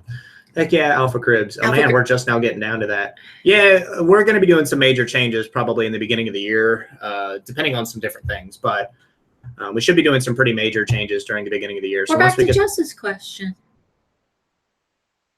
I'm trying to sell on Etsy and eBay. No, it just posted that 8 times, unless she posted it in here a bunch of times.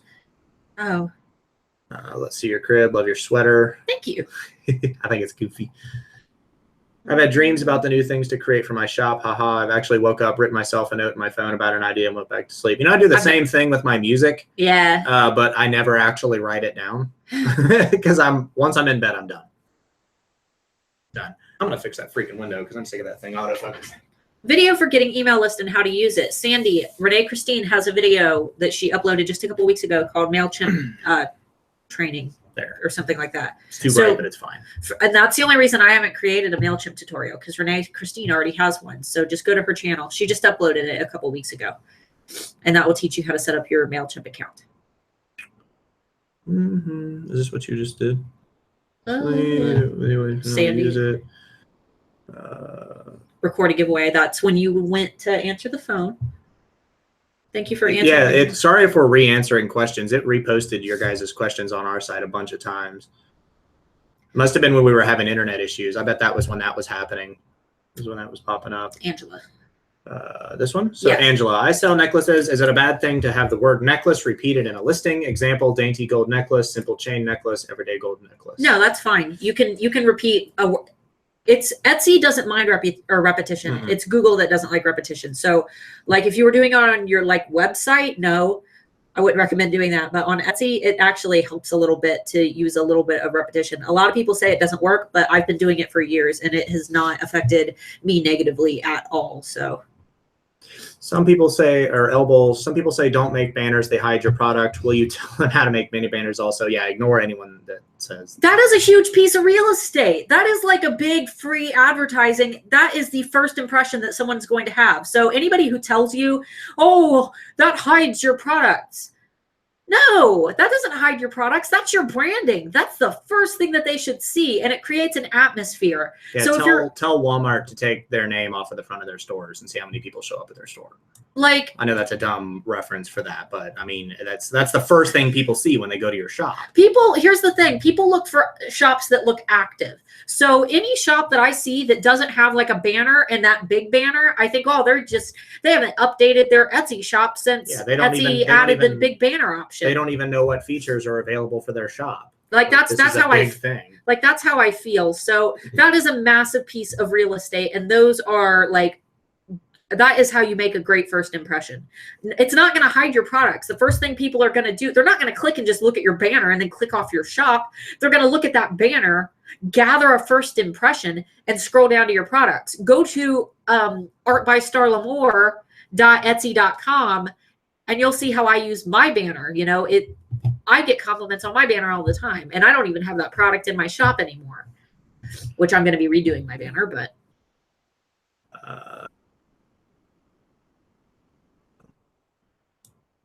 Handmade equals quality, or Deb, handmade equals quality equals higher price, and is my fear about Etsy's new CEO from eBay. I'm okay with Etsy's new CEO, and price.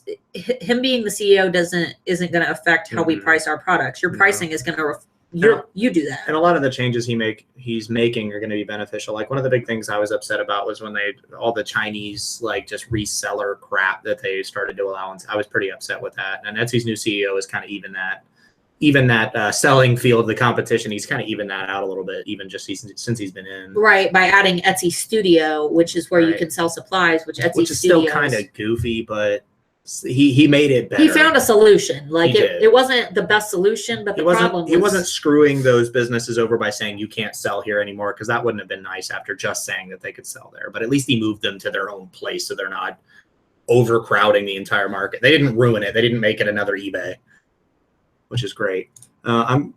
Heather, I'm going to sell crochet items. I fear time has gotten away from me in order to have stock available for the holiday rush. If I miss it, any suggestions on when to try and open? A rush. If you've got products ready to go and you have like at least a 10-piece product line ready to go, even if you don't have a lot of stock, let those products sell out. List them, let them sell out. Because sell out, you don't have to tell anyone, oh, I only had like 2 of a product. All you have to tell people is, wow, I listed these and they all sold out.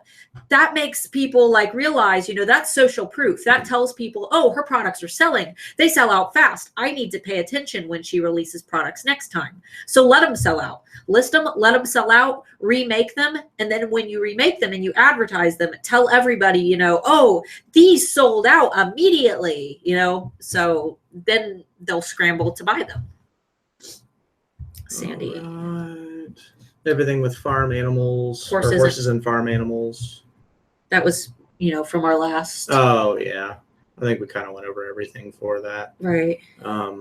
Yeah, I mean, hand-painted seagull, or she says hand-painted sea glass and horsehead, or seashell horse heads is what I do. Yeah, that's fine. I think that's unique. I was just more referencing your target market. Like, it's a big market. Yeah, I don't really know what more to go into detail on that. I'm sorry. Let's see here. At Star Lamore or Jess. Yeah, Jess. Thank you. I'm stuck with the shipping on Etsy. What do you recommend to do best? What do you mean by that? Yeah, gotta try to elaborate it. Well, maybe she did do this. Oh, she's because she posts. Yeah, she is posting. Unless it's our internet messing up, she's posting the questions more than once. You guys don't need to post questions more than once. We're working our way through. We'll get to your questions, but You just try to elaborate a little bit more on that With one. Etsy shipping, what's best? It's best to go on Etsy and print your labels, and they walk you through the process. Because it's cheaper. We've discussed that 2 or 3 times now, but it's cheaper to do your shipping through Etsy. If you don't have a printer and you can't do it, you have to handwrite the labels. Right. USPS is generally going to be the cheapest and the best, unless you can get some sort of deal through UPS or FedEx. FedEx has some pretty cool stuff that's pretty new. USPS will pick up directly from your house. You can set it up on their website. It's all kind of personal preference, but we recommend shipping directly from Etsy. And I don't even have a label printer. I print with my printer, cut the labels out, and tape them to my packages. Tape them. We put, one piece of tape on either side, one piece of tape up through the middle so it doesn't get damaged, and it's secured and fine. We use like the packaging tape that you, like if you're moving, that you put on the boxes that's really strong. That's the kind of tape that we use. Kara Wright, on Etsy rank, my listing is on page 1 for my long tail keyword. Long tail keywords, okay, yeah. But when I search on Etsy, I'm on page 3. Why this disconnect? That would be an Etsy rank problem. Keep in mind that, when you're renewing your listings to get them to page 1, that's what everybody's doing as well. So you're constantly competing with everybody else who's renewing their listings, because you renew and you're like way up here, and then these guys start renewing, and then you go down, and then you got to renew again to get yourself back up. And then, maybe this guy renews and then he's ahead of you. Does that make sense? So if you're seeing an inconsistency between Etsy rank and your search on Etsy, that sounds like a problem within Etsy rank's algorithms. So I would definitely look at your Etsy shop, or open an incognito window rather than actually being logged into your Etsy account, and do a search in an incognito window logged out. And that will show you like the true search results that the average person is seeing. All right. Diane. Hi, Starla Mark. Great catching you live again. Been practicing with iPicky. You're a fab tutor. It's a bit addictive. She's a fab tutor. I'm not the kind of tutor you would like. I'm the person that would tell you what to do and then tell you what you're doing wrong. So he's a meanie, but I did a lot with them. I did some teaching in the military, and we learned about how different teaching styles work. The way that she works, she's very hyper and enthusiastic, so that's good for her.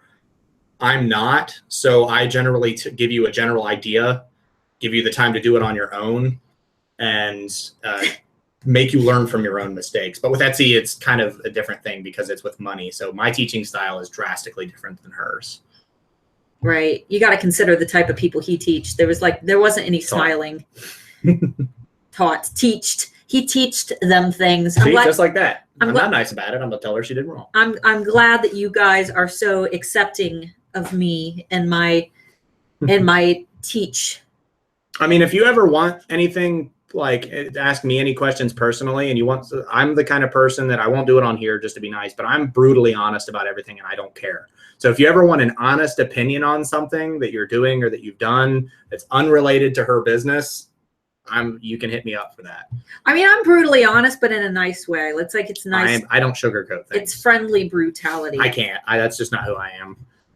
Let's see here. Arlene, my business is Home Accents for the Paul Shinnet.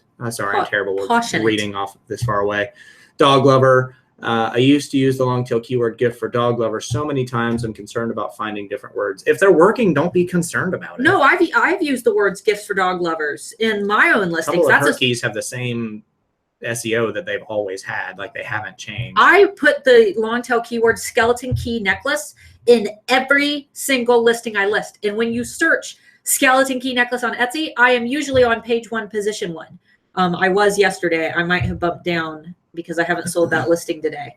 But I will be on page 1 for skeleton key necklace because I use that same keyword so consistently. That's why it's important to focus on one type of product, because when you're using that same keyword over and over again, that's what you're known for. And Etsy knows that's what you're known for. So they're going to prioritize you on that page. All right, Arlene, my business. Oh, no, we just read that. Right? Carolina, sorry if I terrorized your name there. Butchered it. Hi, Starla. I just wanted to say thank you. I follow you and Renee for many, many months. I had many mistakes. Now I can say I did 70 sales in just 2 months. You did a great job. Good job. You did a great job. Yeah. All we did was help you along the way. You're the one that did the work. Right. So congratulations. Joy Love Paper. Just caught up. I'll catch you on the replay. That's fine. Hannah, is it bad that throughout the week I write a list of questions to ask alphas or Mark and Starla? That's why we do these. Yes, that's why we do these. Fine. Write them ask down. us whatever you want. Be appropriate, but ask us whatever you want. You might think of a question like in the middle of the week and then not remember it once you get on live. So yeah, write them down. We do these every week. I mean, obviously, if it's something silly that you can Google, then Google it. But if it's something that you're not going to be able to find the information for, feel free to ask. And if we can't give you the answer, we'll at least attempt to get you somewhere where you can. Right. So feel free to ask whatever. Joy Love, congrats again on Mark being able to full-time Etsy. It's not just full-time Etsy. It's full-time handmade alphas and everything that she does. Other than making the keys, because I got big fat sausage fingers. A lot of people don't know what's going on with you though, so we should tell them. Oh, again, so I'm not going to go over the whole process of what I did again, but I quit my job. Yesterday. Yep, I quit yesterday. Thanks to a bunch of different things that are going on. I was able to quit my job and work with her full-time, mostly full-time. So, obviously, I have to, she has stuff that she can do that I'm not able to do yet. So once the kid gets home from school, she's got to watch the clock, got an hour. Once the kid gets home from school, I'm going to be doing a lot of that too. But yeah. So you can now tag him in the Handmade Alpha Academy or Handmade Alpha Facebook group. Sorry. Darn it, I can't get my words. In the description. Down below is our Facebook group, linked down below. If you're not a member, join that. His name is Mark Moore, spelled with a C, Mark. If you hear me call him Anthony, I call him Anthony because that's his middle name. And I may be opening my own email address here soon that doesn't use my first name because people will spell it wrong regardless of how you tell it to spell. So we're thinking about just doing it like support at Handmade Alphas to make things easier for you guys. But you can tag him in the group if you need. Still don't expect a quick response. I am going through and taking a lot of courses and doing a lot of things that she's done that I haven't had the time to do to be able to be on the capacity that she is. Obviously, I have my military experience with psychology and all that stuff. So a lot of that I don't need to catch up on. But a lot of the Etsy stuff I'm still catching up on. So there might still be a day or two for responses. Like, for example, you guys asked for long tail keywords and it was LTK and he didn't know the abbreviation for that. I don't do a lot with the SEO. I know a lot about it, but the actual conducting the practice, I don't know how to use the tools and everything yet. Yeah. But I've been around for all the stuff that she's done. So I know about it. I just don't know how to do it yet. So I'll be working on a lot of that stuff and not actually doing work with her until I'm caught up. I have to teach him. Andrea, the live videos have given me the most sales. Cool. That's awesome. I'm glad. Same question. Okay. Where'd they go? What happened? Okay. Are these the same questions? I think it's just the feed being screwed up. All right, we're not going to do any questions that we've already had asked, so don't just copy and paste your questions over and over because I don't think this was a redo on the question. I think this was a rewording. I saw necklaces as having a necklace repeated in listings is bad for search. Example, how often should we email our customer list? That one we haven't answered yet. Yeah, we did. Oh, yeah, we did. Lights look okay. We got all of Angela's questions. Natari Creations. I created a VIP club with 30% off there first when a customer signs up. Should the coupon be 30% off the entire store or 30% off $25 more? I do the entire store, honestly. I would do the entire store. I don't just a 30% off, just a general 30% off coupon. Yeah, I wouldn't do because you don't want to make that first impression. It's a VIP club. You're trying to tell them you're special. So here's a coupon. Don't say you're special. Here's a coupon. But you're not that special. But you're not that special. So you only get it on a couple products. No, do it for the whole shop. The Angry Mushroom Emporium. From the photographer point of view, the lighting is just fine. Oh, our lighting. It's a live stream. We're not really worried about that much. But as long as you can see our faces and it's not constantly zooming in and out, which was what I was trying to fix. More compliments on our hats. Seaweed Designs. Could you please repeat the SEO rank? Is that a website service instead of paying for Marmalade? No, it's not SEO rank. It's Etsy rank. And that one is going to show, it's going to help you like with your actual, where you are on Etsy. It'll give you like a grade. If your SEO is like, hey, you get a grade A, you know what I mean? So it's Etsy rank. And I'm going to be doing a tutorial on that very soon. Your eyebrows are on fleek. They were bad today. If you guys don't know, I don't have eyebrows. I hate that term. on fleek. So much. On fleek. So much. I don't have real eyebrows. I'm a metalhead, so it's that kind of mainstream culture talk is just not for me. He's just jealous because he's got these big caterpillars. Yeah, I'm natural. He's all natural. I'm all natty, bro. He's got that natural armpit hair going on, natty. That's right. So do you. No, I don't. Not anymore. It's the winter. Don't let her lie to you. Well, yeah, I don't. Legs. I mean, who shaves their legs in the winter? Come on. Oh, I do. Really? Don't. Ew. No, I don't. No, you don't. I used to. I used to For get on the bodybuilding. competing and the bodybuilding thing, and it's much easier to not have your leg hair being ripped out on all the leather equipment. But anyway, let's see. Okay. Catherine. I don't wanna. Are you gonna offer the shop walkthrough later? I was told to wait to get Architect, but I would hate to miss out on the walkthrough. Are you talking about your boot camp thing? I don't know, because we're doing this thing with Renee right now, but I can't promise that I'm going to do it again because, that's not up to me. That's up to her if she wants to do this thing again. So I'm going to say maybe, but if you really, really want it, you can buy Architect now and start whenever you're ready. That's what I have Architect and I'm not even done with it.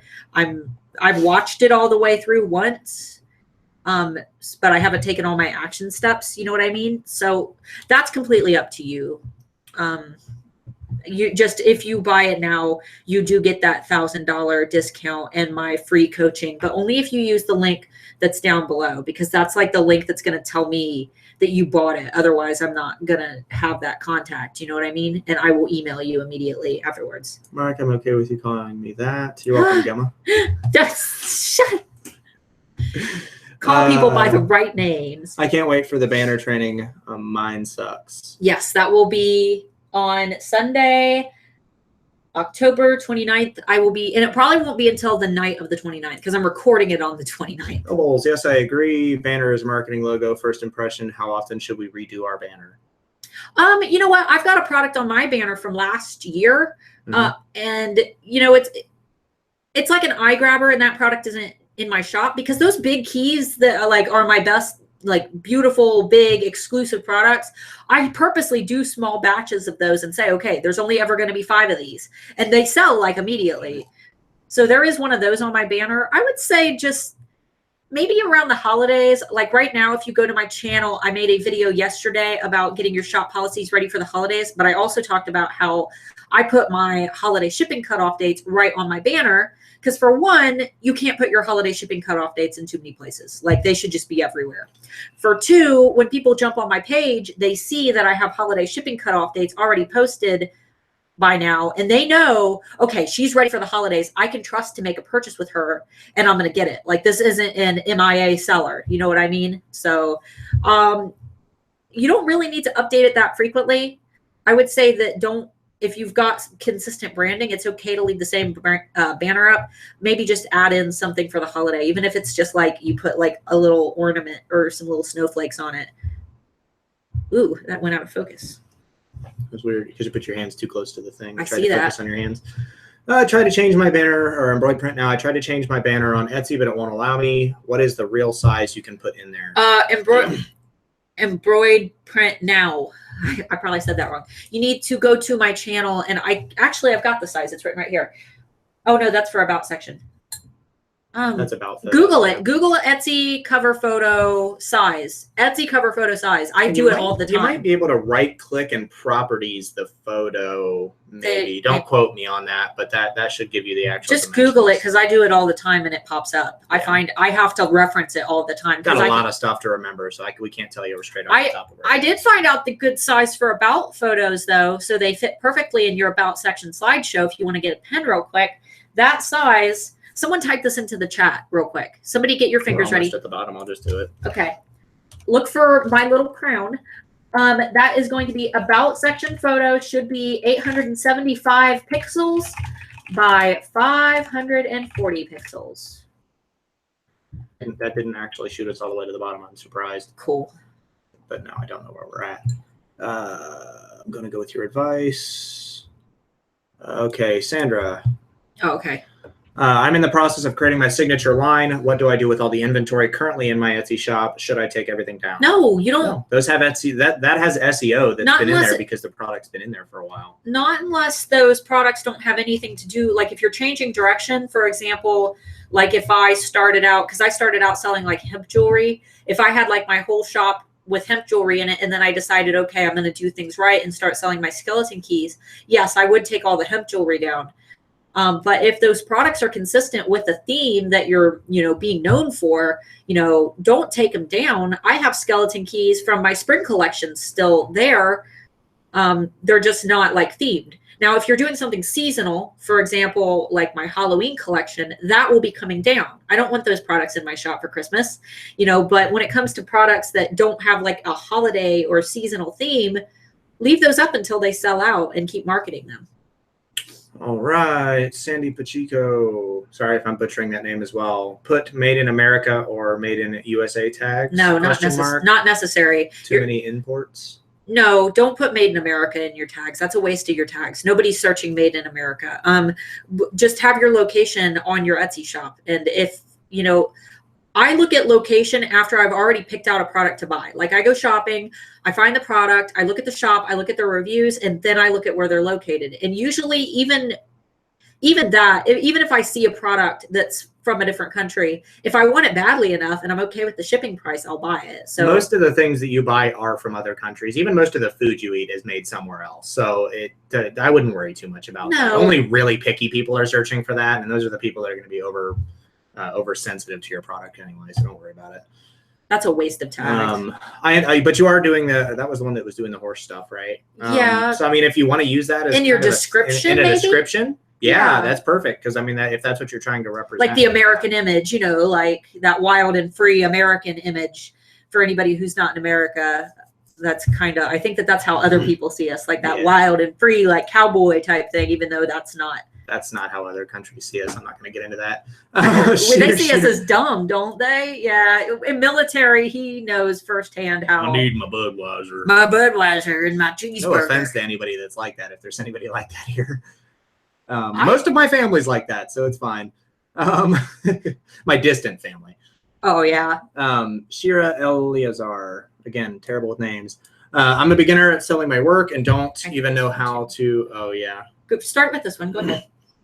And don't even know how to price my works on Etsy. Do you have a formula that you follow? There is no formula that's going to work for every product for pricing. The best other shops. Well, the best advice, and this is Renee Christine's advice. It has never failed me, and it's never failed anybody to my knowledge. What you want to do, look at competitors in your niche. Look at your biggest competitors. Don't just pick out any of them. Pick out the ones that are selling like the most products and who have the highest reviews, okay? And you want to find shops that are as close to what you're selling as possible. Open like a bunch of tabs with all those shops. Look at how they're pricing their products.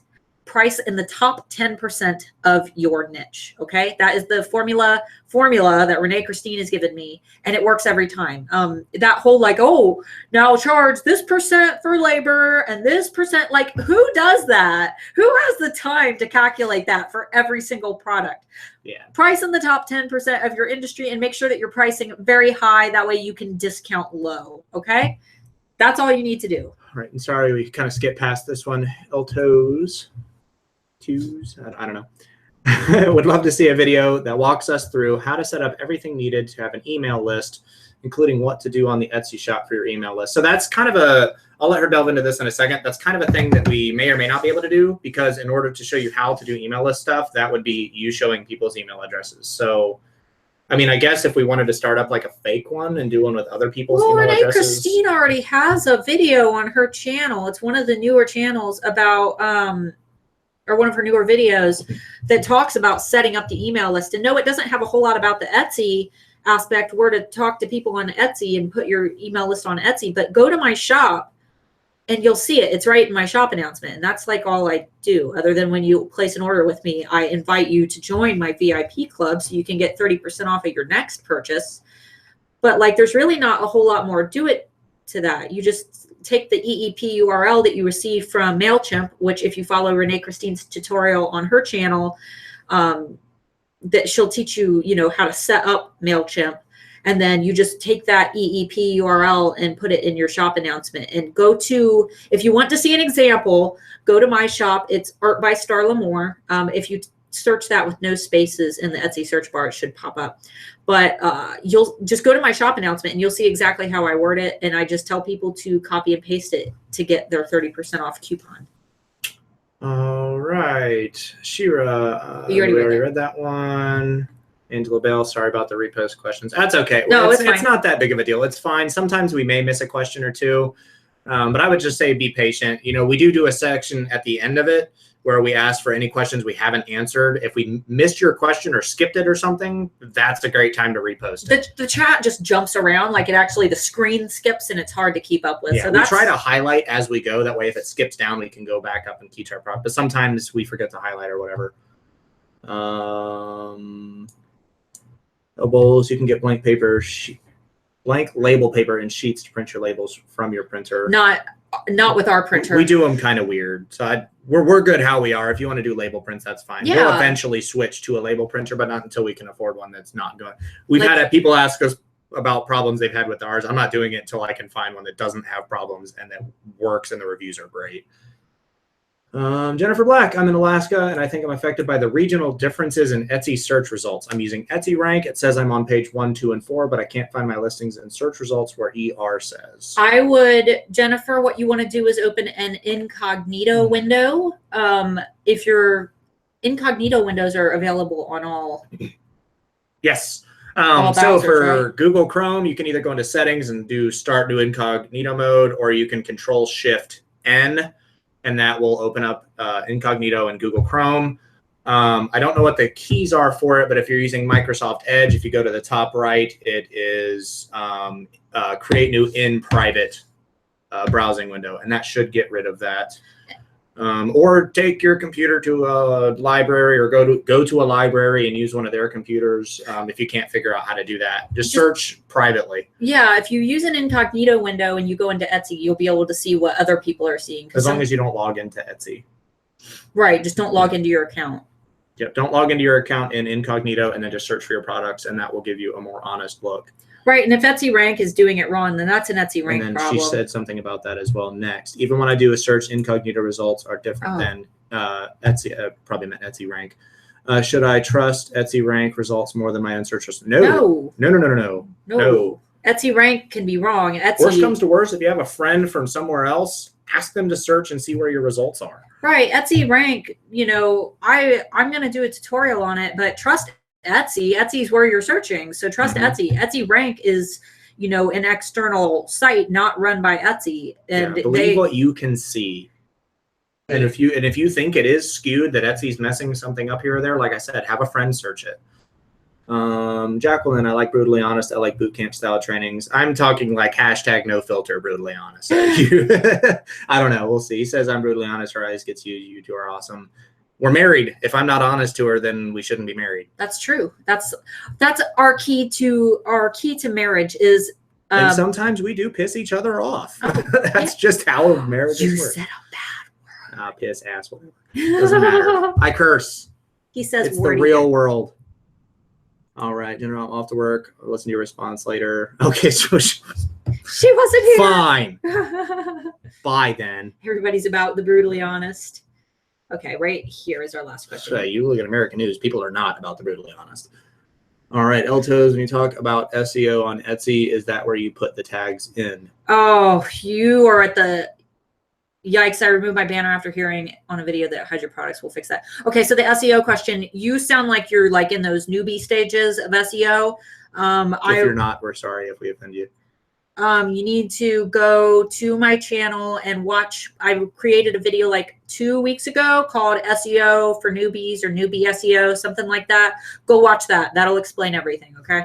That's where you need to start. I'll look forward to more on Etsy rank. Yes, I need to master Etsy rank before I teach you guys, because I want to make sure that I know how to use every tool. Don't really use it very much. Right. Angela Bale, I'm confused. I thought we weren't supposed to use the same long tail keyword in all of our listings. I thought Etsy wouldn't let us rank for all. of them using the same keyword. Etsy says that, but guess what? I use my same keywords repetitively. I think that what the problem is when people keyword stuff and they just shove their keywords. Like, for example, you know, this skeleton key necklace is a beautiful skeleton key necklace that you can give to anybody who loves skeleton key necklaces. Like, that's what you shouldn't be doing. It's okay to repeat your same keywords in your products if that's all you're selling. What else am I going to call a skeleton key necklace other than a skeleton key necklace? You can absolutely use the same keywords. Just don't copy and paste the entire title. Yeah, don't have the same title for right. Change them up a little bit, but that's going to make a stronger shop to have to reuse, you know, a keyword that is what the product is. You know what I mean? You can't get disciplined for being honest about what your product is. Aaron and Aaliyah, was their banner training? I'm struggling to get mine. Sunday, this Sunday, the 29th, is what I'm creating it, and it should be available that night. And if you're having trouble getting it to upload, either the file size is too big or the dimensions are wrong, which we just talked about. You can Google the dimensions of what it's supposed to be. Well, and that might actually be, if you're getting trouble. So a lot of people go into their Etsy settings, like in the back end of their Etsy, to upload that banner. What you need to do to upload the cover photo is go to your Etsy storefront, not into your settings. From your Etsy storefront, you don't need to type this in. I'm not. Oh, from your Etsy storefront, that's not for the banner. That's for about section. No, I'm doing correction because I posted 870. Oh, for your uploading your banner, go to your Etsy storefront. Click edit shop. It'll be the little orange button. And then when you click edit shop, there will be like a little camera icon in a circle on your banner, like where your banner goes. Click that to upload your banner. Don't go into the back end. Don't go into your Etsy settings to upload that. Okay. All right. Fix that. Okay. Grandma in a box. Which one would be better to do first, Architect or HTU? Doesn't matter where you start. Start with one. It's better to. They cover kind of different subjects, so it's right. It's better to, if you're waiting to do one or the other, I would recommend just doing whichever one is available first, because it's better to be taking action than just sitting around waiting. It doesn't matter. If you have the money for it. Right. It doesn't matter. It doesn't matter what order you do them in, because they're both important.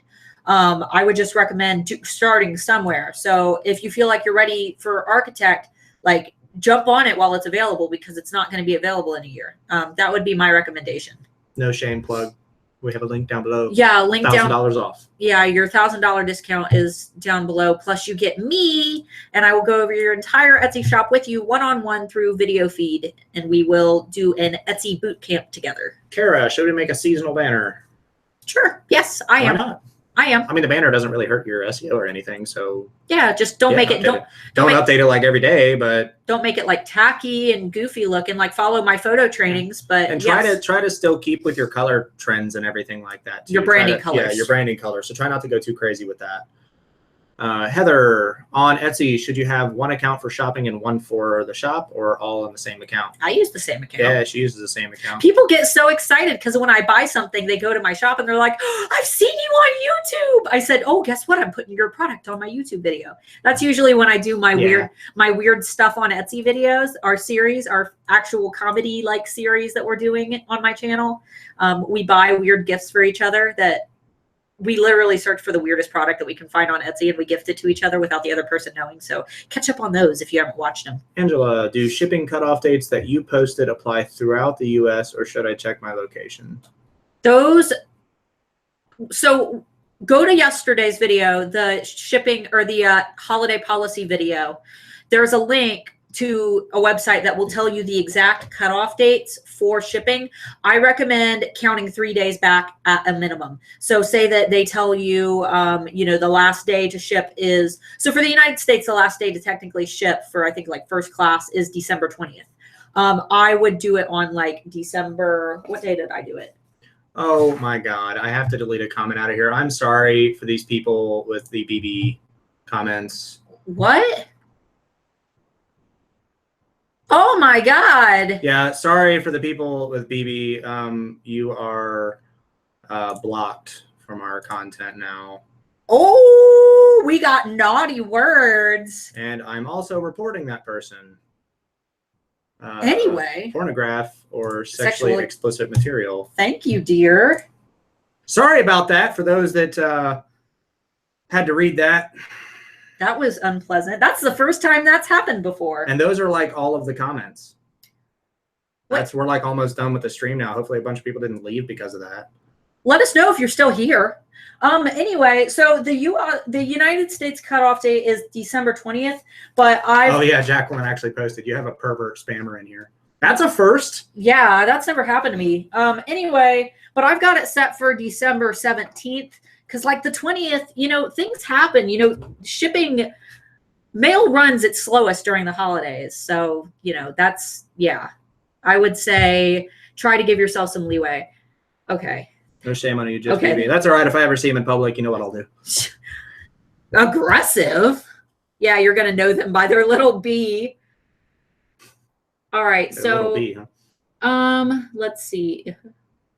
Should we make a seasonal banner? Account for shopping? Do you ship a cut? Okay, Jacqueline. So tell us, how are you celebrating tomorrow? We are taking our little girl to the Renaissance Festival tomorrow, and we aren't telling her where we're going because the entrance to our Renaissance Festival is just a big castle, and our daughter is 5. And the Ohio Renaissance Fair is one of the biggest in the country. It's massive. If it isn't the biggest in the country, it's like 26 or 29 acres. Yeah, it's huge. You can't do it all in a day, but we're going to dress her up like a princess and not tell her what we're doing. And we're just going to show up at a castle and not tell her why everybody's in costumes.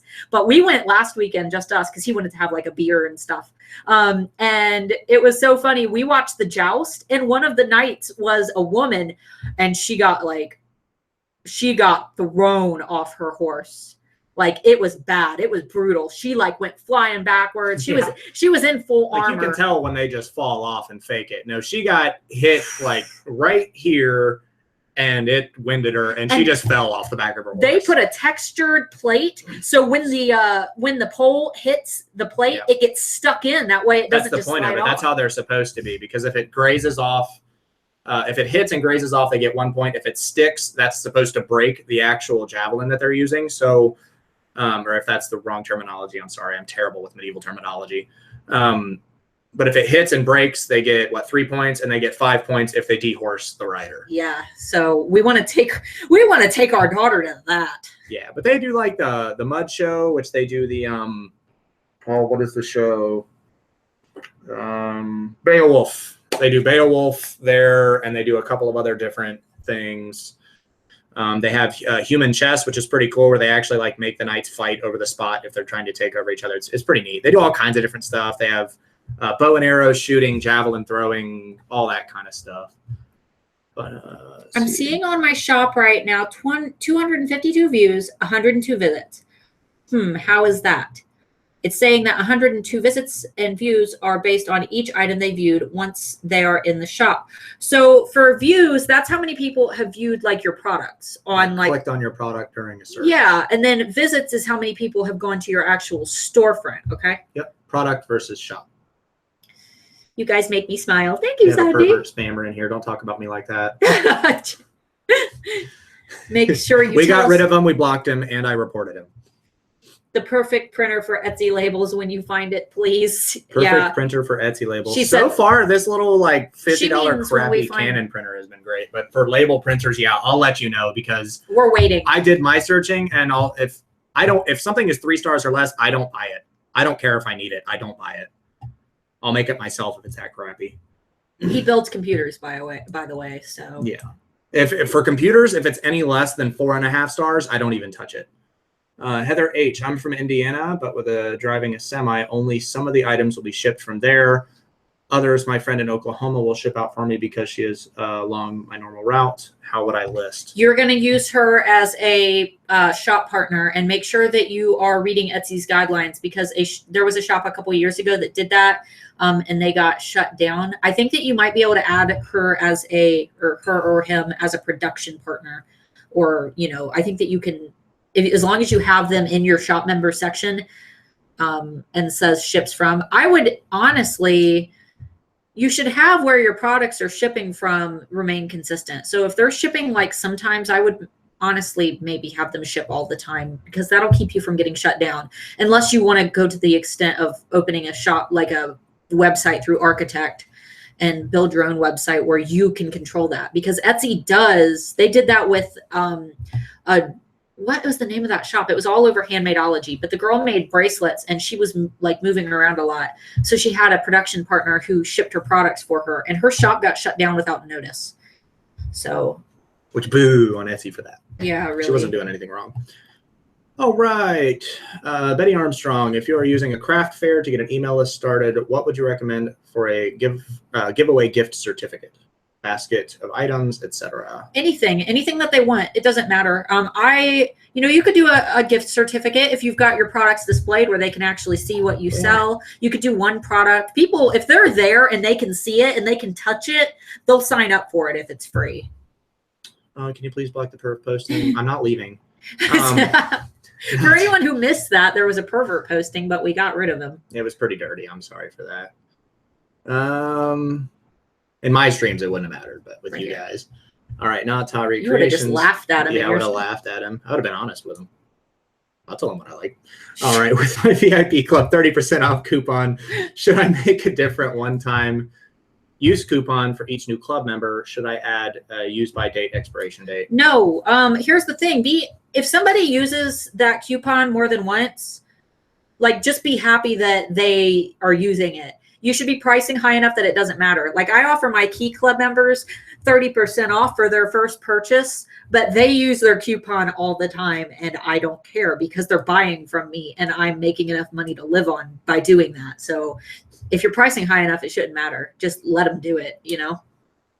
G Morgan, it's Ginger. So I'm going to assume your name's Ginger from now on. Oh, yeah, that's right. Ginger, I talked to her by email and didn't know her name, and she had to tell me. Okay. So. Ginger, having a time getting long tail SEO longer than 2 words, using SEO rank and SERPs, and even tried Marmalade. Are you using SEO book? I assume that's what you're meaning. Stop thinking so much about what your product is. Like, for example, I could say skeleton key necklace. I could say, like dragon pendant necklace. That's not a real keyword, but those are all long tail keywords. But rather than just talking about what my product physically is, think more about who's buying it. So rather than just saying skeleton key necklace, dragon key necklace, jewelry pendant necklace, I would say more what people are searching is going to be gifts for someone. Because usually when people are shopping, they don't know what they're shopping for. They're just browsing, trying to find something. Like, if I'm shopping for him for Christmas, I'm not searching for anything in particular. I type in things like, best gifts for men, men's, I can't even think of anything weird. Are you picking your eyeball? Picking an eye booger, yeah. Gross. I might search men's eye booger gifts, things like butt scarf, interesting things. That's going to be your next. A little butt, it gets cold. That's going to be a butt scarf. I don't know. You wrap it around your butt, or is it made of butt? I'm pretty sure that's just underwear. But anyway, on to the next question. That is, you just defined underwear. Butt scarf. I'm going to start selling butt scarves on Etsy. You guys will buy them, right?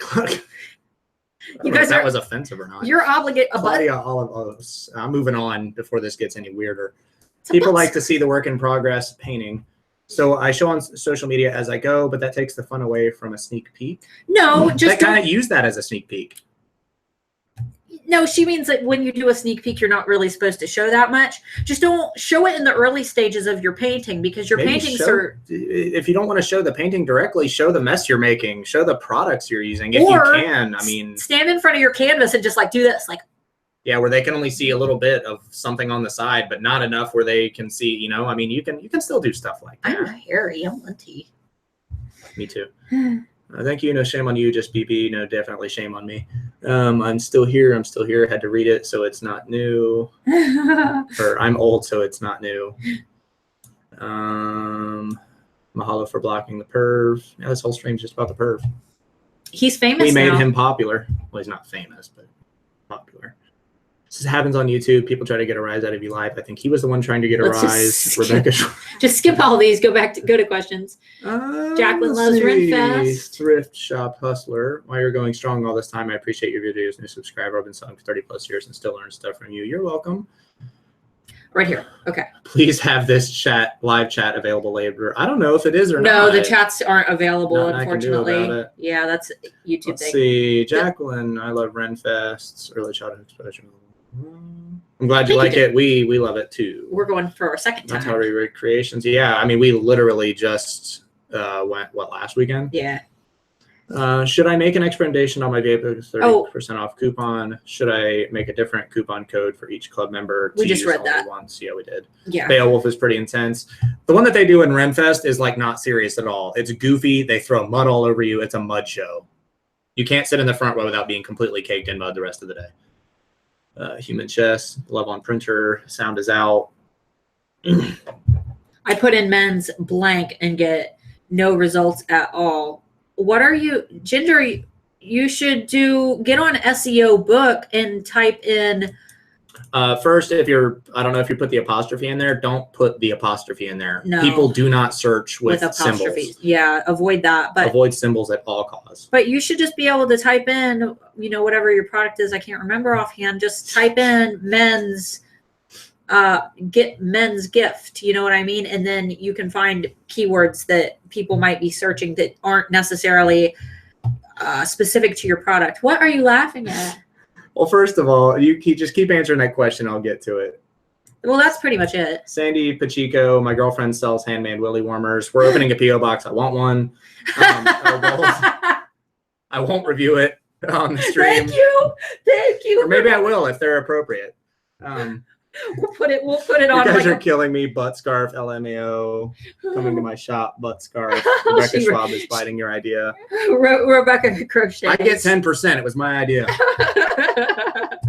Are those the Mud Brothers or something? I've seen them. Yes, yes! They travel. They travel everywhere. Everyone at the show does the same thing. If it's the actual patented Renaissance or the copyright Renaissance Festival, then yes, most of the people are the same thing. And I think the actual name is Mud Brothers. Don't search that on Google. No, that was I don't even know.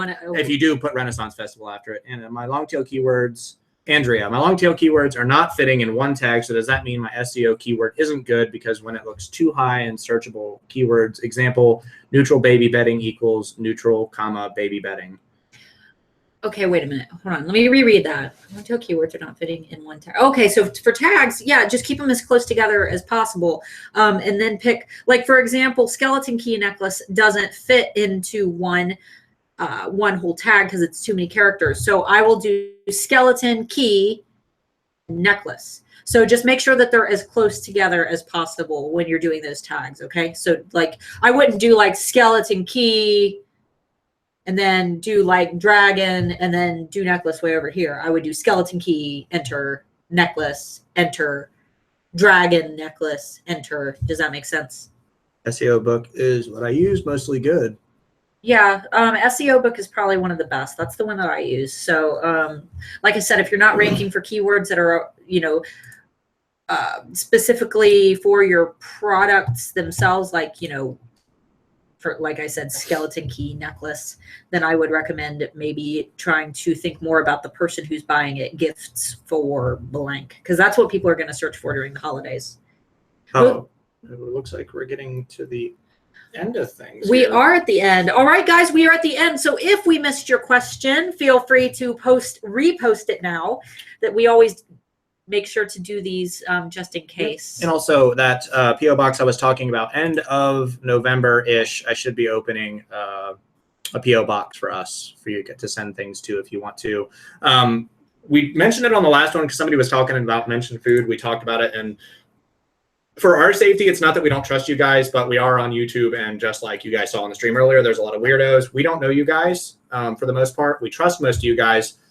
When we do open up the P.O. box, no handmade food, ingestible items. Right. Nothing we're going to put into our bodies can be homemade, just for our safety. All YouTubers do that. It's just a safety thing and it's not even necessarily that you might do something bad. Somebody might open up the package at a P.O. box or something and customs, and then it gets a bunch of germs all over it, and then it gets to us and we eat it and we get sick, and no more handmade alphas. So nothing handmade food wise.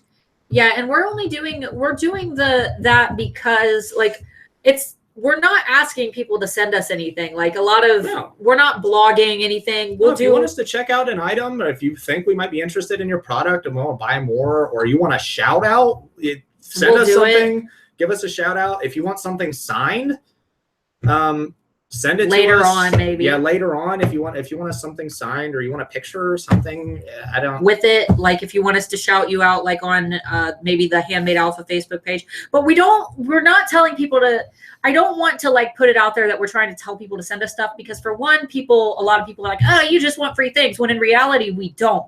Because I don't want you guys to send us your hard-earned products or your products that you've worked a lot to make, and then it not be something that particularly fits us as people, something that we're not going to use. Does that make sense? So I'm not going to like be doing product reviews. No, we'll shout you out though. Like if you send us something and it's cool and we like it, we'll shout you out.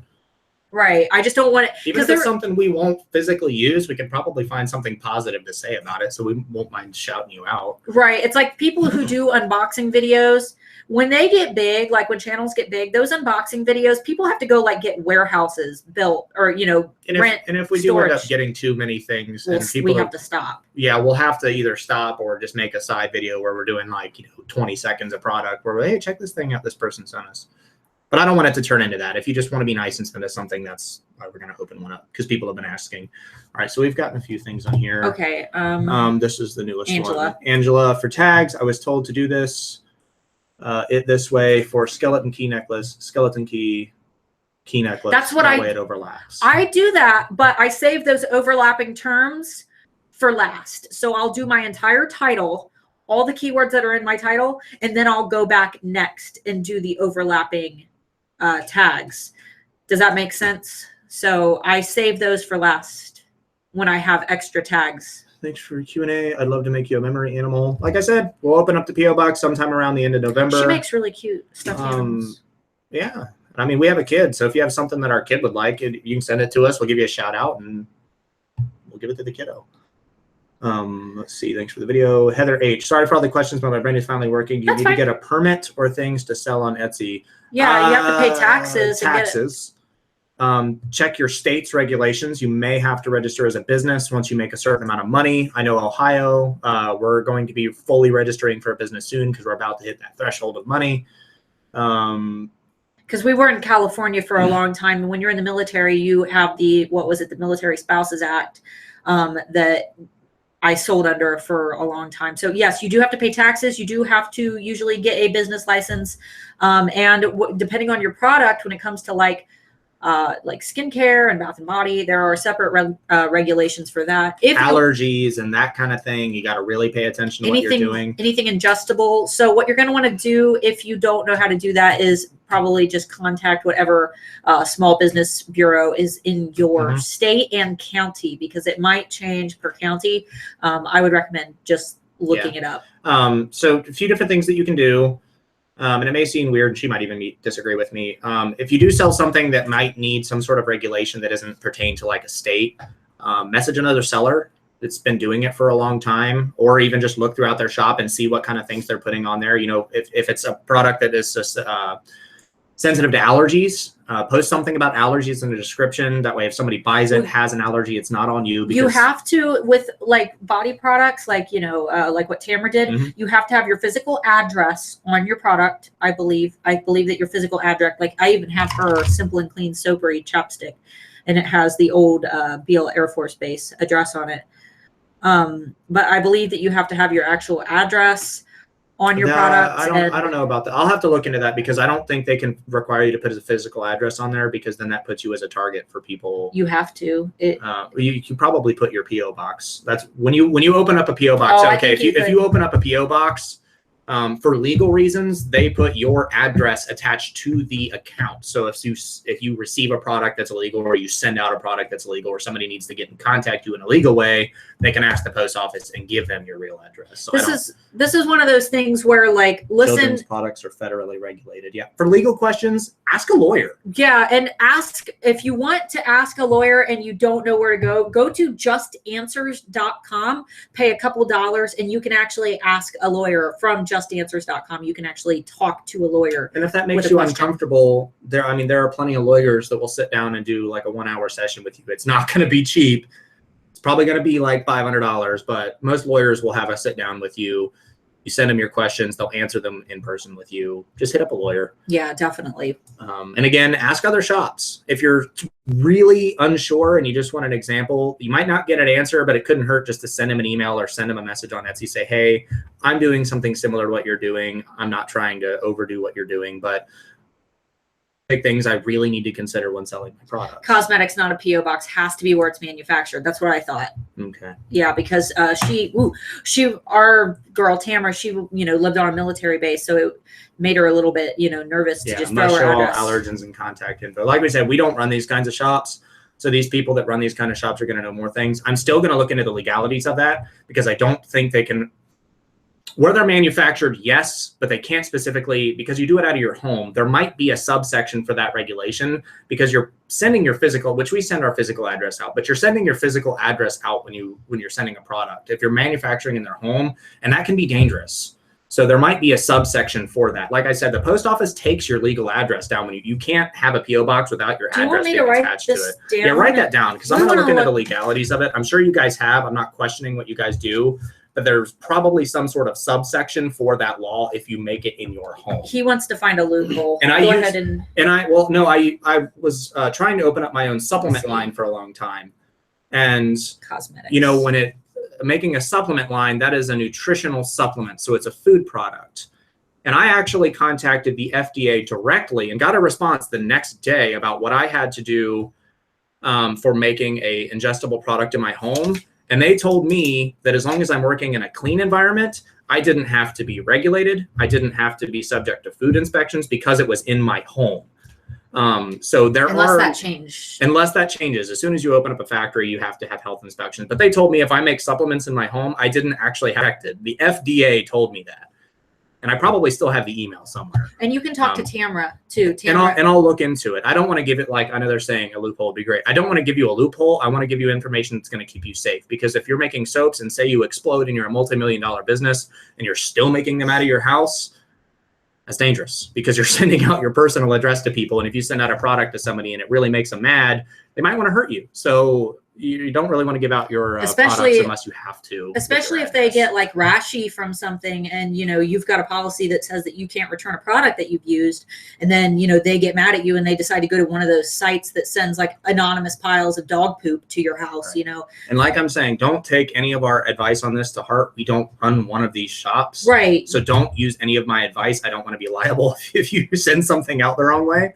But I am going to look into it. Yeah. I am going to look into it. It'll probably take a week or two, but I'm going to look into this and try to delve deep and figure out for those kind of products. He was an intelligence analyst in the military, so analyzing things is kind of what he does. State might have laws that are tougher than the FDA. Well, the FDA runs food regulations, and individual states can have their own little regulations, but the FDA is federal, so they kind of overrule anything your state says anyway, unless they're stricter. Stricter rules by the states apply. Less strict rules to federal regulations don't apply. Right here. Supplements can be made at home without oversight. That's not technically true. I can't go throwing MDMA into my products and call it legal. You're not subject to as many of the regulations as other people. Right.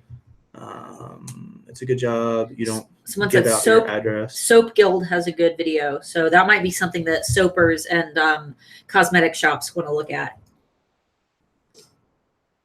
You need to look at your cottage laws. Cottage laws. No, not true. So when I'm talking about laws, just to be a little, I'm not doing anything specific here, but when it comes to laws, your state's laws can be more strict than the federal laws. And you can win in a lawsuit in federal court is what I'm referencing, because federal laws are always going to override. If your law, and we'll use medical marijuana, for instance, if your state has a less strict law, the federal government can still punish you for it, and you will probably lose in federal court, which is why the she said you have to look at both. Yes, you have to look at both. So that's why the DEA still goes into Colorado and raids facilities. They still go into Washington. They still go into Maine. They still raid these facilities because federally they're still not legal. Federal laws override state laws 100% of the time in federal court. In state court, it's different. This is why I said don't take 100% legal advice from us. Stuff gets complicated real quick. Anyway, we'll get off the legal stuff because I'll look into it, but I don't want to delve too much deeper into the legal stuff. Right. Not when we don't know, 100%. Right. We, like I said, we don't run one of these shops, so don't 100% take. And we my probably advice on never that will stuff. because that's just not our, that's not our niche. But I'll try to answer. Like I said, we'll try to find answers to questions that you guys need answers to. Gemma said it's a good job you don't give out your address, as otherwise I might send you an annoying puppy. She's just been spayed and is unhappy. Our poor baby was very unhappy when she was spayed. She's very old and she had to be spayed later in life. We have 67. Any more questions? Anything Are we like good? that? Because I'm getting hungry for lunch. And the kiddo is getting off the bus in 15 minutes. So any more questions? Like 20 minutes. Finishing up. Any more questions? I want to see how many viewers we've had. Oh, is it? How many? Currently 67. Oh, that's not that many. And we stayed under 100 for most of this one. I think it's because we did it on a Thursday. Yeah. I'm doing a major overhaul of my shop November 1st. I'm really excited to see the video on banners because I really need it. Like I said, Sunday. Yeah, well, that's what I'm recording it. So it'll be like Sunday night or Monday morning. Like my law professors used to say, it depends. Right. Yeah, nothing is certain in court. No. Things can go weird if the glove fits. Let's see, Jacqueline, I worked in pharmacy for 8 years, so what we knew is that federal versus state, whichever law is the most stringent, should be the one that is followed. Yes, right, absolutely. Exactly. That's what I'm saying. I'm just saying that if you were to do something, it were to go to federal court. If the federal law says one thing, then they're going to win out because they're the federal government. Let's see. I made an entire quilt while listening. That's awesome. It's been a long stream. It's gone on a lot. What time did we start? 11:30? Yeah. Holy crap. 2.5 hours. This is our longest one yet, I think. Probably. Bon appetit. The bon appetit. Business attorneys will help. Absolutely. Business attorneys will help. Yeah, if you have a legit legal question or you think you might get in trouble for something, please take their advice over mine. We're not responsible for if you goof something based on our advice. That's not one of those things that you Google. Like when it comes to law, don't just Google it. Like I'm gonna look up and I'm gonna talk to. If I have friends that are into business and they're into business law, I'm gonna try to talk to a couple of people. But even then, my advice is just advice. It's not legitimate legal advice. I'm not a lawyer. I can't give you that kind of advice. I'm just giving you my opinions and what I've learned over my time doing that kind of stuff. I worked in the military and intelligence. So I had to learn a lot about law, believe it or not, and international law for that matter. So I know quite a bit, but I'm still not a legal professional. So I'll try to get you what I can. If it doesn't answer your question, get a lawyer. Since you guys stay for 2 hours, you get to watch hat on hat amazingness. No, I'm going to do the H3 thing. Oh, for any of you that watch the H3 I don't think that anybody here watches H3. Anybody in here watch H3 Productions? Oh, there we go. Right on top. There we go. All the way up there. We gotta know how to wear the beanie right.